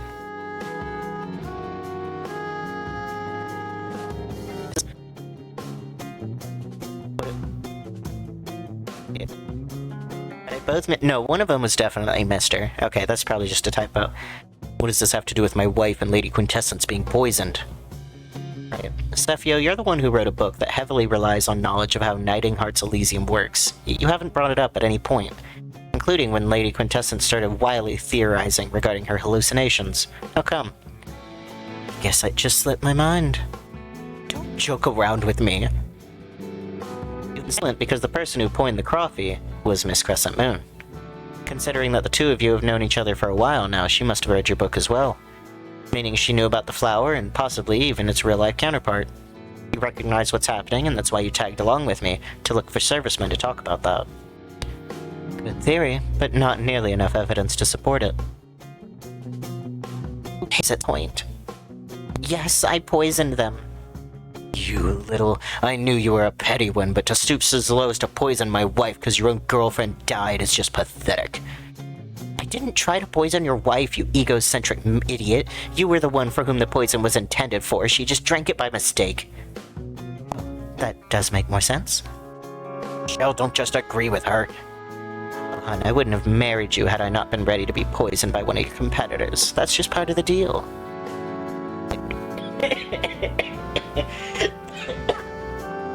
Goodness, hang on.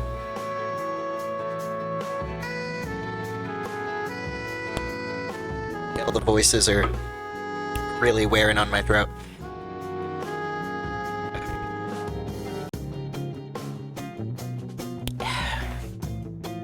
That's actually pretty sweet. Love of... Why did you poison us?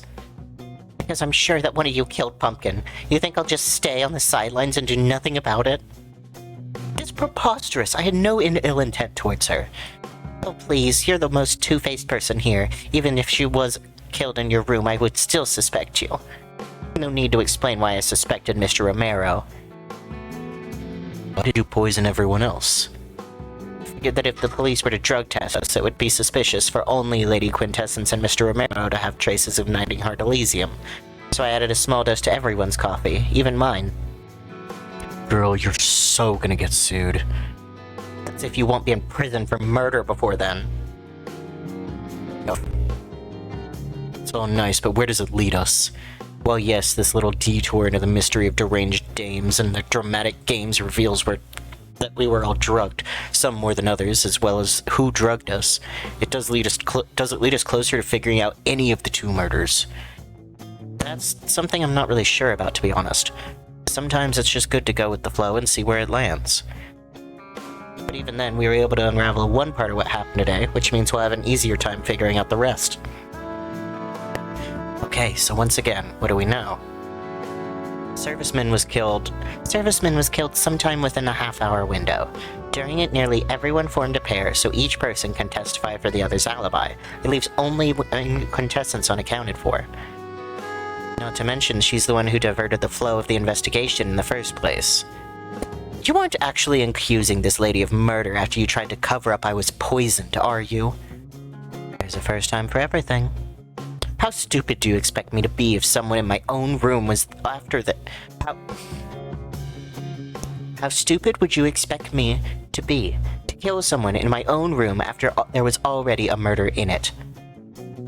After our first meeting, in the window of the time the serviceman was murdered, I have yet to reveal my discovery of the secret room. It's quite possible that a certain someone, while still thinking no one else knew about the secret room, killed serviceman and hid his body there to dispose of it later. No, that's just ridiculous. One more thing. The door to your room was closed. So, a copy of my key is still somewhere out there. Anyone who found it could have closed it. I don't think you need a key to close a door. Except that I found the key to your room in Serviceman's pocket. Too many coincidences for one night. Oh please, the murderer must have killed Serviceman in my room, hid his body in the secret room, closed the door from the inside, and got through the elevator entrance. No, it's impossible to use the elevator entrance as an exit due to its height and thin space. The only way Serviceman's killer would be able to get through is either through Lady Quintessence's or Pumpkin's door, needing a key to the corresponding room to close it behind them, with Pumpkin's body having her key and Serviceman having the key to LQ's room on them. With the only person who had a key of Pumpkin's room had a copy of Pumpkin's key having an alibi at the time of the murder. Well, for all we know, the killer could have dropped Serviceman through the elevator access without entering the secret room itself to begin with. They would have had to get their body from the place of the murder all the way to the elevator, climb to its highest part, and then drag at least, what, a 30-kilogram body 3 meters high, all while not being spotted or leaving a trace of a body being dragged? Not there was 2 of them. You're not seriously implicating us. Sorry, dear, but I'm backed against a wall here. Just think, isn't it possible that the Romeros killed him during that period of time, hidden him on top of the elevator somewhere in the shadow of a roof support, for the Romero to then throw the body later on, in order to implicate me? He did take a trip to the 3rd floor when going after medicine as Miss Romero collapsed. He could have climbed atop the roof pathway and dropped Serviceman's... He could have climbed into the roof pathway and dropped Serviceman's body to implicate Lady Quintessence, should he and his wife prepared it in advance. We're just jumping between theories at this point. Well, there is a piece of evidence that can give us a better idea regarding its murderer.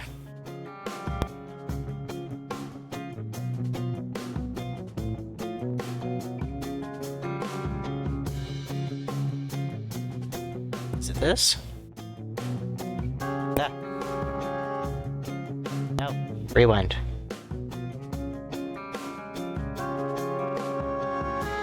Rewind. Why is it not rewinding? It's just playing it forward. No!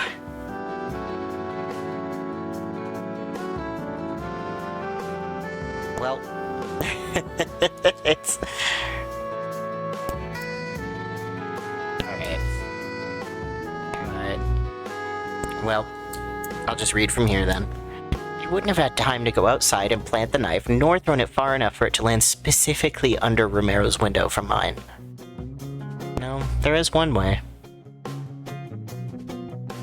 Towards what being possible, I don't even know. Because I don't know what we were talking about. There is no rewind. It's not actually rewinding.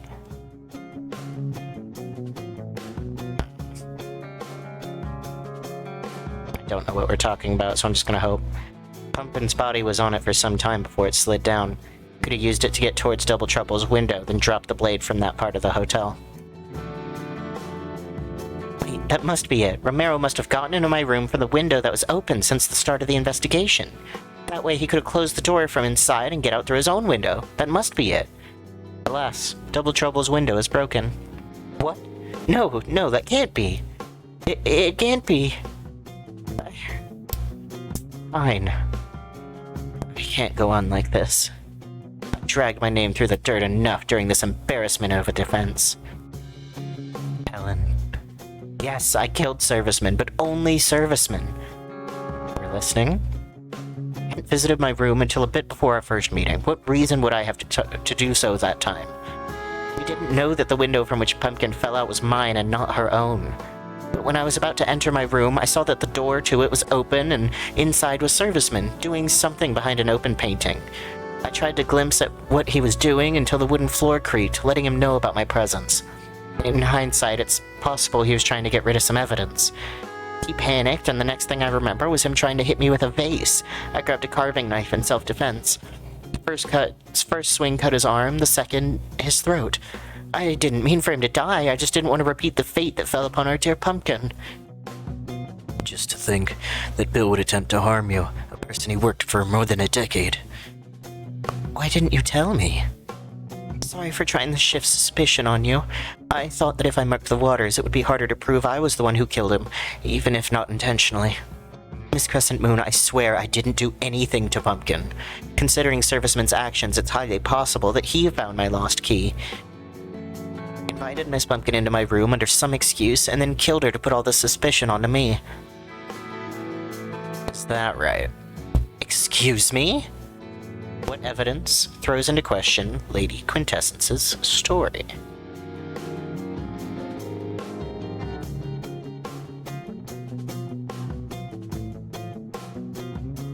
Yes, it's the fucking tic-tac-toe Sudoku. You see, this is a knife from your room. So what of it? There are knives in a lot of the jack-o'-lanterns. You said you grabbed the knife as serviceman noticed you entering the room, and yet, instead of running away as he attacked you, you somehow made your way to the opposite side of the room and grabbed the knife before serviceman was able to do anything, with no sign of struggle in that part of the room itself. If anything, the vase you stated serviceman to use was closer to the entrance. Lady Quintessence intended to kill serviceman. She took the knife before the two of them met, and the vase was used by him in self-defense. Helen? I think I know why she tried to kill him. You see, Lady Quintessence alludes that she did intend to kill someone else tonight. In fact, someone who still stands in this room. Did she? I missed that part, unfortunately. What's that supposed to mean? You see, it's quite possible that trying to get rid of the evidence wasn't the only thing he intended to do in your room. Meet me at 11. Nope. He was looking for something else. Is he looking for this? This. The cash bills stole over the years? Oh, Bobby, you're mistaken. None of this was stolen. It was payment. Helen, say something. No comment? Why is that now? Afraid to give any information that might give the police enough to work with to put you behind bars? Well then, let me tell you how this night was supposed to play out. Prior to Old Bones Bobby, you used to own this hotel, with servicemen working here even back then, so the two of you knew each other quite well. Let me get some water.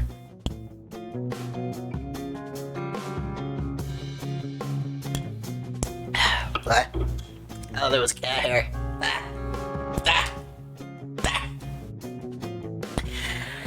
God, I love my cats, but I don't want your hair inside of my body. God. I don't even see either of them from where I am. Little shits are hiding somewhere. Oh, I see Dongle. He's way the hell over there. You knew that after working here for more than 20 years, he wanted to turn his life around. How could he? He never made enough to afford moving somewhere else. Free room for staff was too good to just let go of it in his situation. So you proposed a deal, one that he couldn't say no to. Kill, and you get the money. Fast forward tonight when your little arrangement was supposed to play out, and before you know it, you hear a scream coming from the terrace. The body was found, but it wasn't the body of the person you were expecting. It was Pumpkin. But how come? It wasn't what you agreed upon. You couldn't confront servicemen in front of us, so you left with double trouble as an excuse to meet up with him. When you did, you were sure he was the one who must have killed Pumpkin. It was too much of a coincidence. You see him trying to find the money. It was meant to be in the secret room, so you confront him. And everything plays out just about how you described, with the exception of you already being ready to kill him. This is all a nice little theory you've baked there, but a huge stack of cash can't be the only evidence you have for that. Well then, wouldn't you want to take a look at this? Is this supposed to be addressed to me? I found it in the secret compartment of Lady Quintessence's table. And if you have any doubts about the author of this card, I recommend you compare it to this. Lady Quintessence's handwriting. I have nothing to say until I see my lawyer. You tried to kill my husband? Why? As far as I can say, the reasoning is simple. Money. What? She did propose to buy out one of the cafes placed in her hotels, didn't she? Mr. Romero was the face of your company. Had he died, your company would face at least some kind of financial trouble. Give it just a bit of time, and Lady Quintessence would propose to buy out more and more of your establishments for much lesser price. All of that just to make me sell a bunch of coffee chain places? You're a businesswoman just like me, Michelle. You know how it works. Can we restrain her until the police get here? I'll go look for a rope. Go on. You're just giving more for a lawyer to play around with. I swear I'm gonna kill her. This is why you invited Crescent Moon, Pumpkin, and even Black Sword, to create as many suspects who might have had motivation to kill Mr. Romero. That is, if he was considered to be killed at least.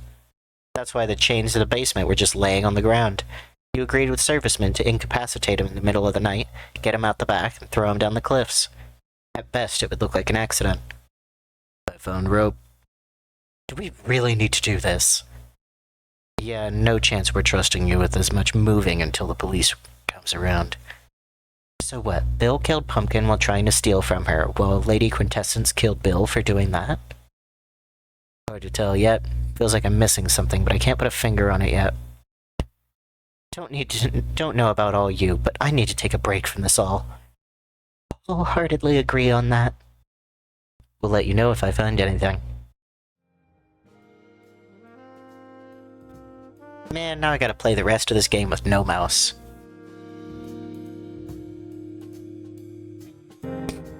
This doesn't make sense.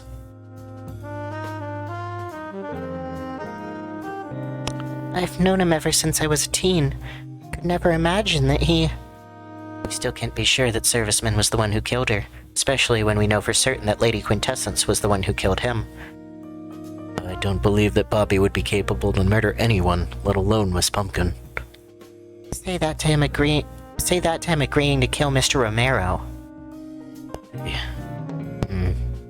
There is something I've been considering to tell you, Miss Crescent Moon. Now, when neither Pumpkin nor Bill with us, I feel like you deserve to know. Huh? It's about the last time you and Miss Pumpkin visited this place and how I've stumbled onto something. I was walking past a window overlooking the yard in front of the hotel. As I've noticed, Miss Pumpkin standing at the edge of the cliff. Excuse me? Back then, there wasn't a fence there. She was just standing at the very edge of it. I was about to run down, fearing the worst, but as I was about to, I saw Bill coming towards her. They appeared to be talking with each other. A few minutes later, Bill walked out of my view, leaving Pumpkin alone where she was. Soon after, she stepped away from the edge. Never asked either of them about it. Now, none of them are here to tell us what happened that evening. Oh, that. Knew about it? She told me about that night a couple months ago. I won't go into details, but yeah, she had her problems. All of us do. And you still decided to take an invitation to this party despite that. Casey, this is one of those cases which one should better approach with tact. No. That's fair. I had my reservations about it, but Pumpkin assured me everything would be alright. Let's just say, things didn't turn out how we'd hoped. Maybe if I didn't stay behind to chat with guests after a conversation with Double Trouble, she wouldn't have left the party room on her own. Maybe she'd still be here. You can't let yourself get stuck in trappings of that kind of thinking. Damn. knew each other for 14 years. I thought I had a friend in you. I can't believe you would just attempt to kill my husband after all that.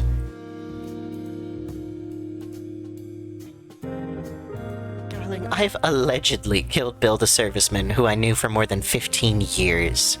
Had the part about your husband not been revealed, he would have pretended to sympathize with me by going through such a traumatic experience. Please spare me with your crocodile tears. Only reason you ever stomached me was because it was convenient for you. I confided in you when my mother died. How is that anyway a performance? I didn't say performative, I said convenient, and so was that. The only reason you came crying to me is because you had no one else who would listen to what you had to say. Don't you ever speak to her in such a way. Well, why'd you stop at just one slap? Oh, she's a hyena! Oh, I thought she was a crocodile. Oh, I see now. I see. I'm sure a quiet boy like you wanted to get an excuse to do that for a while, didn't you? What's that supposed to mean? Go figure. Your wife isn't a very good judge of character given how blind she was about me. Who can tell how much she misjudged you? Enough of this. I hate you. Whatever will come to pass after this night ends, it won't be enough for you. Oh dear, you're an entrepreneur like me. You should know there's never enough of anything. But you blend in nicely enough. Feeling comfortable, aren't you? Not by any means, my dear. Just have to push enough buttons to make them do something my lawyers will have a pleasant time playing around with. Luckily for me, having a shade involved in all this, as well as everyone be affected by hallucinogen, will make this case quite unreliable. So I guess I have to send you and Miss Crescent Moon my bonjours for that. Acting like that'll save you from a sentence of possibly murdering two. You've been nosy enough to figure out that I killed Bill. Would you really stop now when you can push the blame as to what happened with Pumpkin on me? You know that it doesn't make sense for me to be the one who killed her. So why don't we end this charade and get to the bottom of who did? Alright, let's get to it. I think we have everything we need to unravel what happened tonight. What are you talking about? Didn't we uncover Lady Quintessence was the one behind the murders? Either she or Serviceman was killed by her hand. Yeah, it's not like we have any more evidence to reach any conclusions with. That's on Lady Q. We only have suspicions towards Bill being a killer while knowing for sure she killed at least one person tonight. Or Bobby, always leaning towards the most deceptively apparent and safe options. Live a little. Do I look like the kind of lady to allegedly stab a couple of folks in the back within the same evening? Shut it. Casey, you were quite spot on before. It's only fair to lend your ears to what you have to say now. Thank you for giving me the stage. It's true we don't have any new evidence, and from the first look of things seem clear. Either Lady Q or Serviceman killed Pumpkin, with the first killing second later. Wait, with the first killing second later? The phrasing in this game is very difficult for my brain. But here lies the detail we've averted the very first time. Why did Pumpkin's body end up on the roof under Lady Quintessence's window? Tied it. Alright. After Serviceman's murder, we can say for certain that she knew about the secret passage room behind the painting, because that's where she hid him. You might as well just ask him about it. Shush. I enjoy hearing myself think much more than you talking. It is strange. With her knowing about the secret room, it's very unlikely she would just choose to throw Pumpkin on the roof. That would make it too easy to find, as we were able to tell from first-hand experience. So in other words, it's very likely that whoever killed Pumpkin didn't know about the secret room.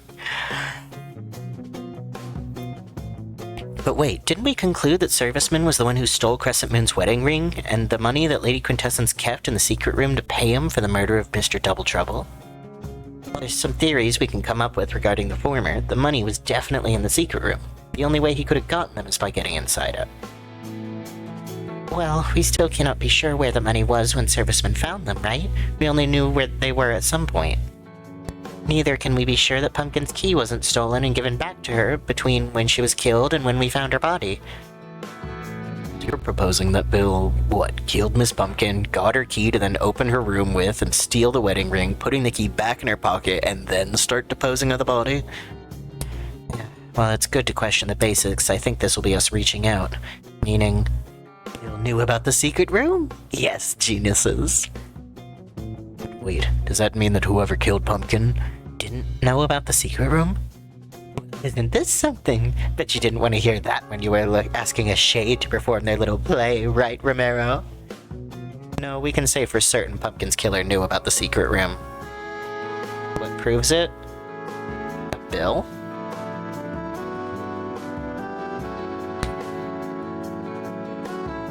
Nope. Stain. Coffee stain proves that not only did Pumpkin's killer know about the secret room, but also that during her murder, the entrance to Lady Quintessence's room was opened. So, doesn't it mean there were to square one? It's either Lady Quintessence or a serviceman. Sorry, sweetie, but our friendly shadow has a point. The secret room was opened during Pumpkin's murder, but it doesn't mean that us two were the only ones aware of it. Would explain why, despite knowing about the secret room,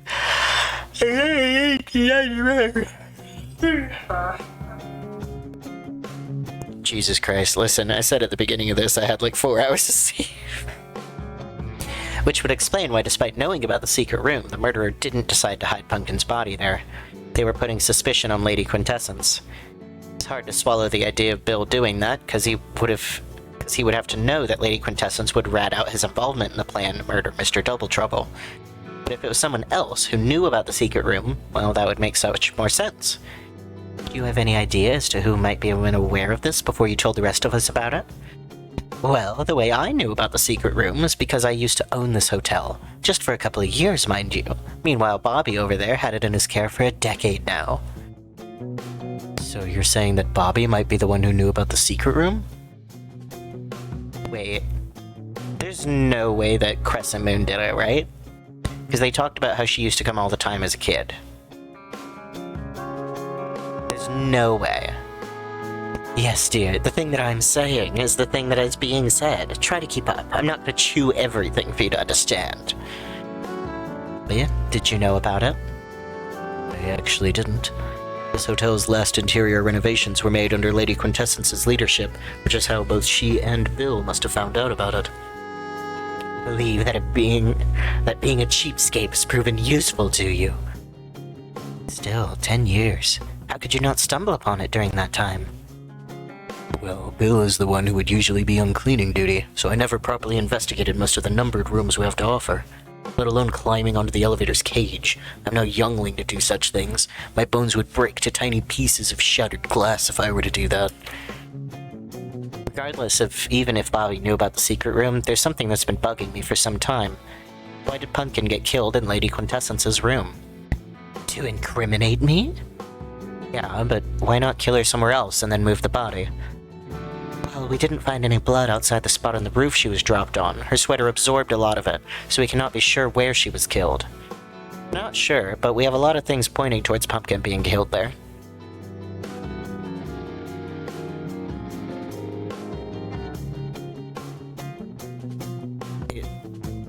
There's 2 things of coffee. Pumpkin has traces of coffee in her sleeve. A spilled cup is on the floor in Lady LQ's room, but more coffee is both on the wall and the framing of the wall inside the secret room. So what? Not only was she— I love how she has the mask back on again. Not only was she killed in that room, but she was also just casually drinking coffee there with the secret room being open. Makes you think, doesn't it? She was stabbed in the back. Isn't a lot of room to run all the while carrying a drink in her hand. Only natural to assume she dropped her coffee the moment she was stabbed, and I think all of you know what that means. She trusted whoever killed her. I think I know who killed Pumpkin. No. There's no way. It was you, Miss Crescent Moon, wasn't it? What? Barking up the wrong tree here, fella. Is that so? We know Pumpkin was murdered by someone she would trust enough to follow them into a secret room and then later turn their back to them. Well, who would she trust more than her own fiancé? We're talking about trusting enough to go along with them, not the most trusted. And even then, you were there when we opened Pumpkin's room. Can you really say she trusted me enough, considering she didn't even give me a key to her number? That's the thing. I think that's what led you to her murder. What? You're not seriously telling me I killed her because she didn't make me a room key? No, I don't think it was a reason, but I think that was what led you to do that. What? Firstly, what is me trying to read half of these lines? Firstly, let's do a simple narrowing down of our suspects. For someone to access the secret room, they have to either go through Lady Q's room or the passage under the roof, for which they would have to climb the elevator's framework, knowing it was there in the first place to begin with. We've discussed how it doesn't make sense for either Lady Q or Serviceman to have killed Pumpkin. And with both of them having each of the only keys to Lady Q's room, we can cross out the possibility of an entrance there to be the entry point, leaving only the passage from the elevator. While we might suspect Bobby to have known about the secret room, his age wouldn't allow him to climb all the way up and jump 2 meters down. Either of the double troubles would be too suspicious for her to decide not only to follow them, but also to turn her back on them. And finally... Oh, and what about you? How can I trust that a paranormal being who could traverse shadows that disregards the laws to not just come up with a charade of a murder mystery for their own entertainment? You used to visit this hotel since childhood, right? What? You said so yourself. Kid stuck in a hotel whose main point is to relax and escape the troubles that wait outside. Doesn't seem like there's too much to do, does it? Would it be so out there to propose you had more than enough time and curiosity as to climb the framing of the elevator, finding the secret room back then?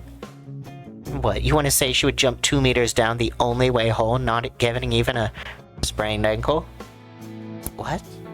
That's how you got it all the way back in the day, isn't it? That's nothing more than speculation. And yet, there are even more things pointing towards you. So what, you think I crawled into the secret room and then invited Pumpkin to go with me to Lady Q's room where I just stabbed her because of what? Getting mad at her for not sharing a room with me? Something like that? That's absurd. No, you're just making it sound like that because we don't know the motive behind it yet. What possible motive could there be for me to do something like that? I wonder that myself. I find your logic a bit contradictory. We know that the knife in Pumpkin's body was the one that LQ and Serviceman prepared to murder Double Trouble. So, because the murder weapon wasn't prepared in advance, if we still go with a line of thinking that neither LQ or Serviceman would be a reasonable candidate, I mean the murder wasn't premeditated. Or at least, not until the murderer stumbled upon the weapon. I don't think Julia would just sneak into a secret room for who even knows what reasons, find a knife and be like, "Hey love, come here, look at this cool painting," and stab her in the back. Exactly. It is, unless there was something that changed her initial reasoning for sneaking into the secret room. What are you talking about? Someone drops from the roof entrance into the secret room, they can exit to the hallway only through either Pumpkin's or my room's door. So what would happen if both rooms had someone in them? She would have to wait for one of you to leave. And while she waited, she would be able to listen to either one of us, specifically onto me and Serviceman. What's that supposed to mean? The two of us had a little chat, and while I cannot confirm exactly what we talked about, I think some of you know where this is going. You were scheming my murder. Darling, I think you forgot to add allegedly right there. Would be awkward to chat without that little addition.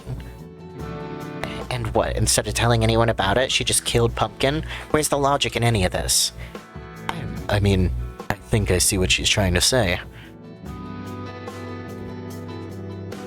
Let's go into this thinking that Miss Crescent Moon wanted Pumpkin dead, but not wanting to kill her. What in the world are you talking about?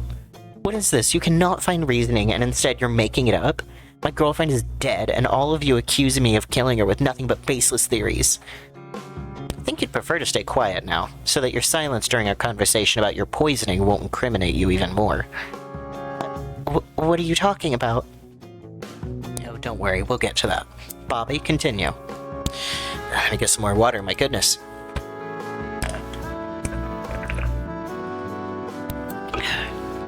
Your comment regarding the story of Pumpkin nearly jumping off the cliff a couple years back rubbed me the wrong way. You knew about Pumpkin's experience with this hotel. At best, it's just negligence, but at worst, can we really be sure that part of the reason as to why you took on the invitation was it hopes to experience that repeat? How can you say something as heartless as that? If it was the case, could it be that when Pumpkin left the party room, you, without having a key, decided to check on her room through the secret passage, which made you stumble onto the knife? And money, having Lady Quintessence come to the room soon after, talking with servicemen about the planned murder of my husband.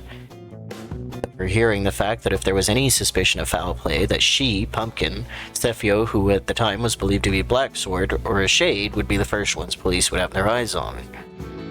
Of course, that would have been prevented with a simple accusation, but that might have negatively affected your reputation if you weren't able to prove it. Isn't that right? You deplorable. Take your words back. I don't think the reason would be something as insignificant as reputation. You're saying this only because you don't know her well enough. We're gonna go with the theory that she wanted Pumpkin to die, but not necessarily murder her, then stumbling upon a murder scene in the process would be second best thing to her outside of a scenario where Pumpkin would successfully get away with what she attempted a couple years ago. When the investigation would start, the police would start with the most obvious of leads. Murder being committed in Lady Quintessence's room, body hidden under her window, murder weapon being prepared by servicemen in LQ, stash with stolen valuable stuff hidden somewhere. The serviceman would be the first suspect, and any other loose thread left from the setup planned murder of Mr. Double Trouble.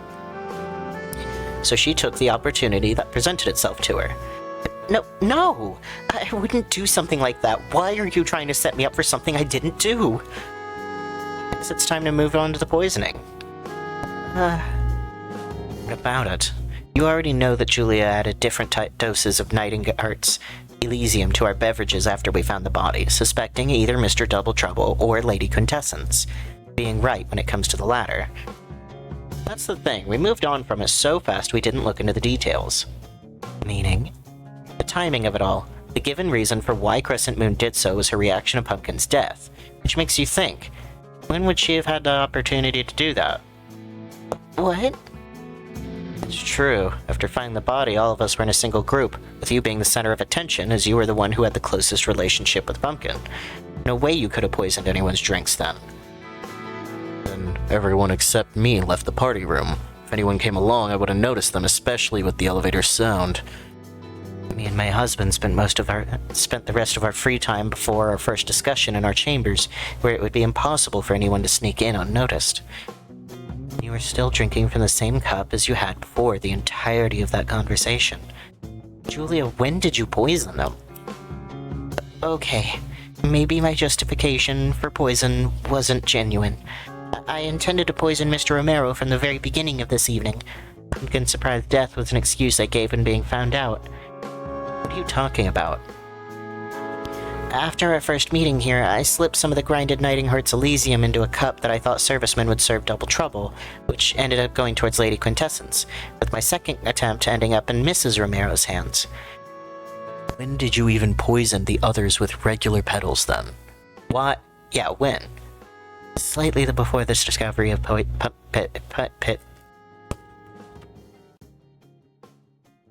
Slightly before the discovery of Pumpkin's body. While not everyone has returned yet, I dropped some petals in all the drinks.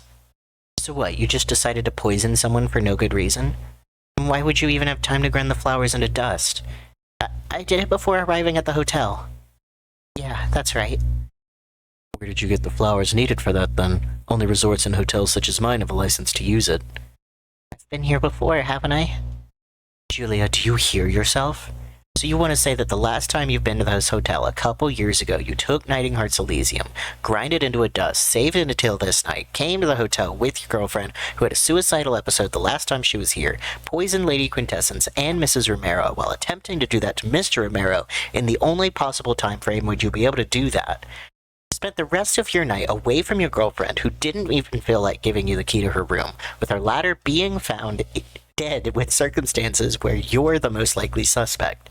When we look past the literal planned murder that anyone who knew about the secret room could use to cover the most likely leads towards themselves.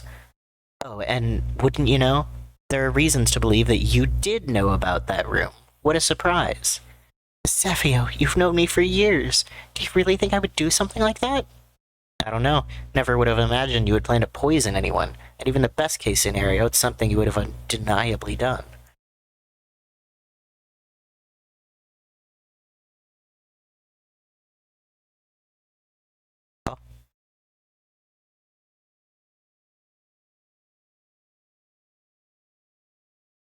Is there a reason we are silent now? The police? How are you? I don't know. I thought the way I feel right now would change when the police could take her away, but it didn't. She killed my best friend. Her fiancé. I lied to protect her when I realized she had poisoned Lady Q and Mrs. Double Trouble, all the while not even taking a minute to think about the implications behind what she did. I was a fool. I wish our first meeting could have transpired under better circumstances. If you need an emotional scapegoat to vent your frustrations, I wouldn't mind if that was me.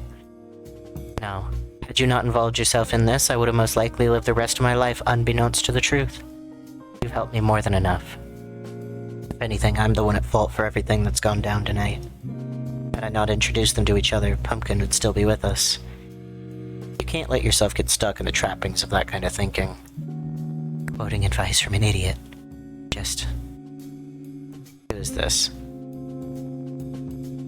Who's this? One of the rabbits? Hey, sorry for interrupting. We were on our way home. We arrived here with Pumpkin and Crescent Moon, didn't you? We can give you a lift back to the city if you don't mind. Right, thanks. Excuse my self-pitying. For what it's worth, meeting you has been the best part of this night. Here, there's my number. Hope we'll cross paths under better circumstances once more. And I fade into the shadows. Who is this? I couldn't sleep. It's understandable. Had enough room for one more on that sofa of yours? Sure. Close your eyes. I don't want to sleep. Just for a few seconds. Oh, was that Bobby? Was that Bobby there at the end? Oh. Hell yeah. Blog. Oh god, how much more reading would I have to do?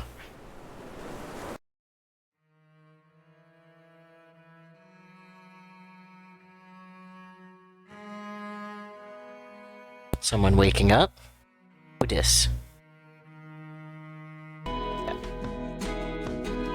this is Crescent Moon. So you're the fabled Julia Seth was telling me about. Yeah. Yeah, sorry. You feeling alright? Yeah, just tired.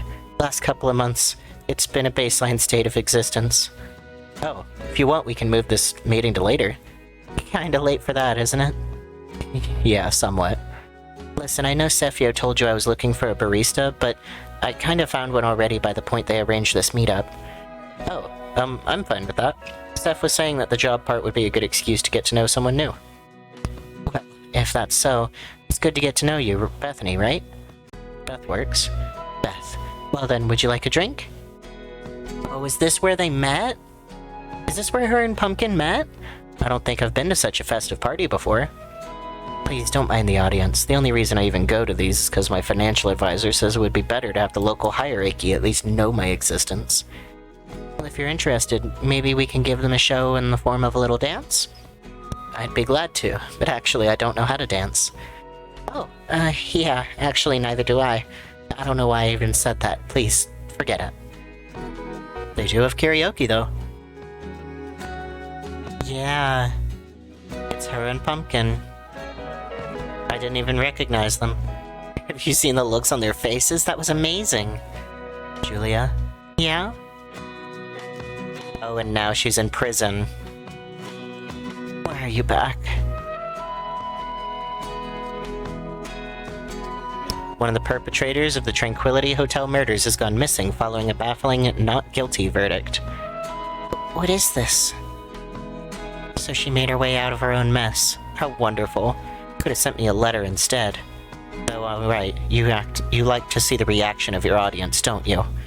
Well, I won't give you the pleasure of witnessing my sour mug. This was from over a week ago. Since the article came out, journalists were able to dig up some strange voice calls she made after her disappearance to a few of her associates. She sounded bizarre.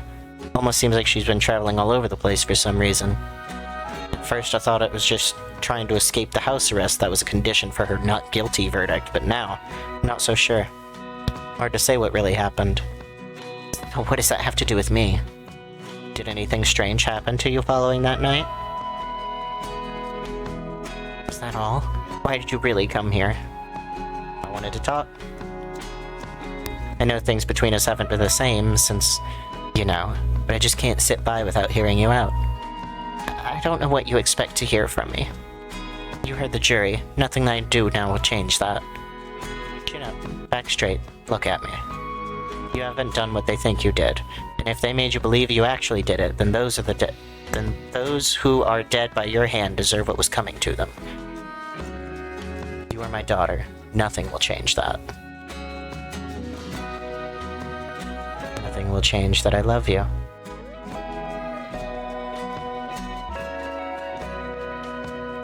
Cannot give you what you're looking for. Whatever this thing we have right now is working. Why change anything? You've been the most stable part of my life ever since my grandma's passing. I don't want to rock the boat while the waters seem so deep. I thought by this point things would be different. Of course, why would they? I don't even know what I'm looking for anymore. I want to talk to the Julia I used to know. When I speak with you, it's like all I see is a stranger. Just talk to me. I don't want to give up on you, but the more we talk, the harder it is for me to carry the same sentiment. Just tell me why. I don't think she loved me. Did you love her? It's complicated. Yes. Or at least I did at first. But it's been so long since I've told her how I feel. Her relationship was complicated. Why didn't you just break up with her? I tried, but things have gotten out of hand too quickly by then. Please, just give me one more chance. Chance for what? At making whatever we have going on work? Beth, all I need is an answer for a simple question. Do you love me or do you not? It's... just as I thought. When did that happen? Prior to the winter solstice 2 years ago. And yet, both of you looked rather happy that day. As I said, things became more complicated than I ever wanted them to be. Even the brightest moon will fade in the shadow, hun. Oh, cut the crap. So what? You just played it all out for the public? That was part of it, yes. The formation of our relationship was seen by so many eyes. Eyes of those whose words alone would give me the ability to go further than I could have on my own. Throughout all my youth, I would uphold the romanticized ideals of independence you bestowed upon me. Yet when I was thrust into the real world, nearly all of my attempts would be all but futile. Then I was contacted by the Black Sword. Once in my life, just once, I was able to make something of myself. I wouldn't be where I was without the help of others. I wouldn't be where I am had I not yearned for the help of others. Well, let's look on the bright side. Now when we're no longer together and it's all just an act, it's like we got back to the early stage of our relationship. Jeez. Just two gals enjoying each other's company. Wouldn't that be nice? And that was nearly 2 years ago. Quite a long charade to be played. And all for what? To make your way among some snobby aristocrats? To make my way among some snobby aristocrats. It's so nice to have a good place in our town that hasn't been touched by Romero's greedy hands. They all have so much capital, and yet they can't even... Work under them isn't that much better. My girlfriend has been constantly complaining how suffocating of a work environment they have for years. Your partner works for them? How come? You know, I'm a relatively small business owner. When she was looking for a job, I didn't have any opportunities for her. For years by now? Well, you see, please keep this just between us, but I've been preparing to employ her right before this autumn. Oh well, they're lost to let someone like your partner slip away from their grasp. What a wonderful timing to have their wounds last so much longer, but in such a busy season. Will you let her do one of those adorable drawings on top of the coffee with hearts and little faces on them? No dish is truly good without those. Romeros are so stingy, they don't even see the little stuff like that matter for the proper energizing experience. Knows how to do that. My humble little cafe will run well enough with her behind the counter. What? You want me to come work for you after all this time? Why? You said yourself, you hate to work under the Romeros, didn't you? Thank you. Really, really thank you. I thought after all we've been through, you'd want to keep me a far distance away from you. I wasn't the one who was afraid of getting close when it mattered most. Now I just want to salvage as much as happiness and control over my life as I have after all this. I just want to be happy. I just want to be free. I just want for it all to end.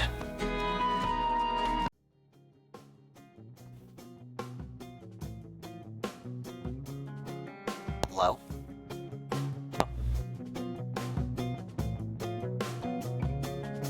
Jules, I could really use someone to talk to right now.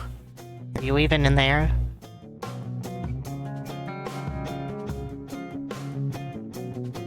Oh, and now we're seeing the murder.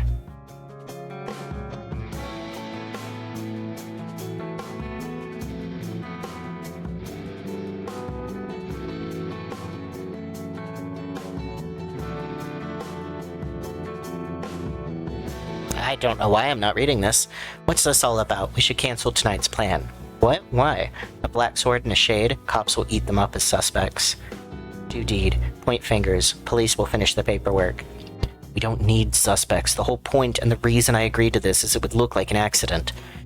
Just some guy who decided to go out for a night smoking, slipping and falling to his death in the sharp spikes at the very bottom of the ravine. But once they'll start thinking of foul play, they could get on to us. Not if we're careful. Regardless, it's too late to back out now. You got your first part of the payment, and when you'll stop with this whining, we can take the second alongside with the knife to do the deed. Try to pull a fast one on me, and you'll know what'll happen. Do we have it clear? Yes, Miss Quintessence. Now go and enjoy the party. I'll join you soon after.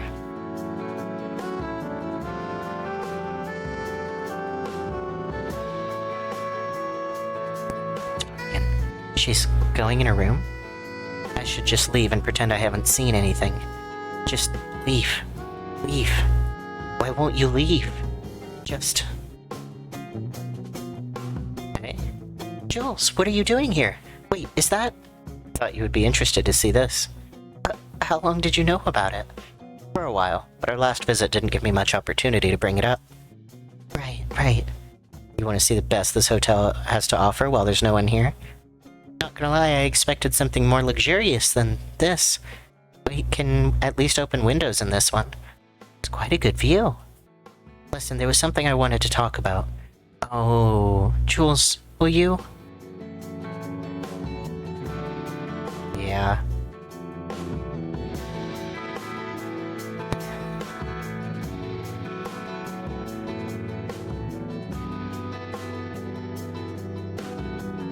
Yep.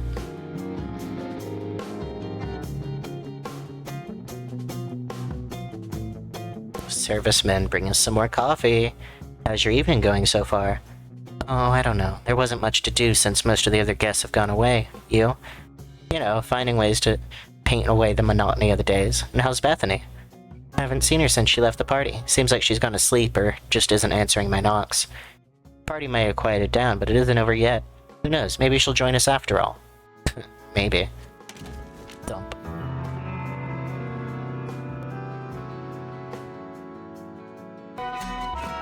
It's been a while since the two of us were in the same bedroom overnight.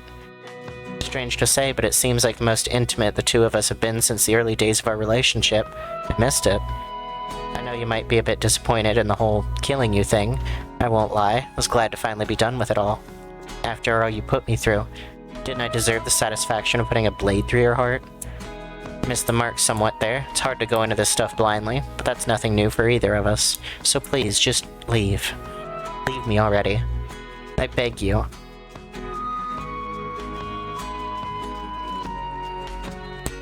Oh shit, Bethany's becoming a shade.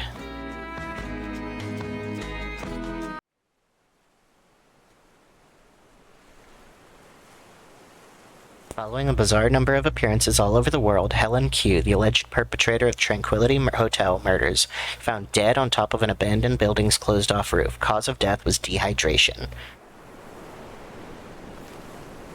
Hotels were bought up by the Romeros.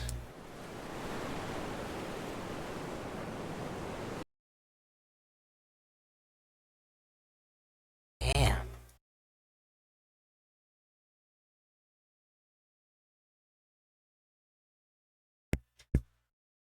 Hell yeah. We're gonna pause and take a little bit of a break, because it sounds like my neighbors are fighting.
Alright, y'all. We're gonna have to call it for today. Neighbors are doing some crazy shit, and I have had to call 911 on them.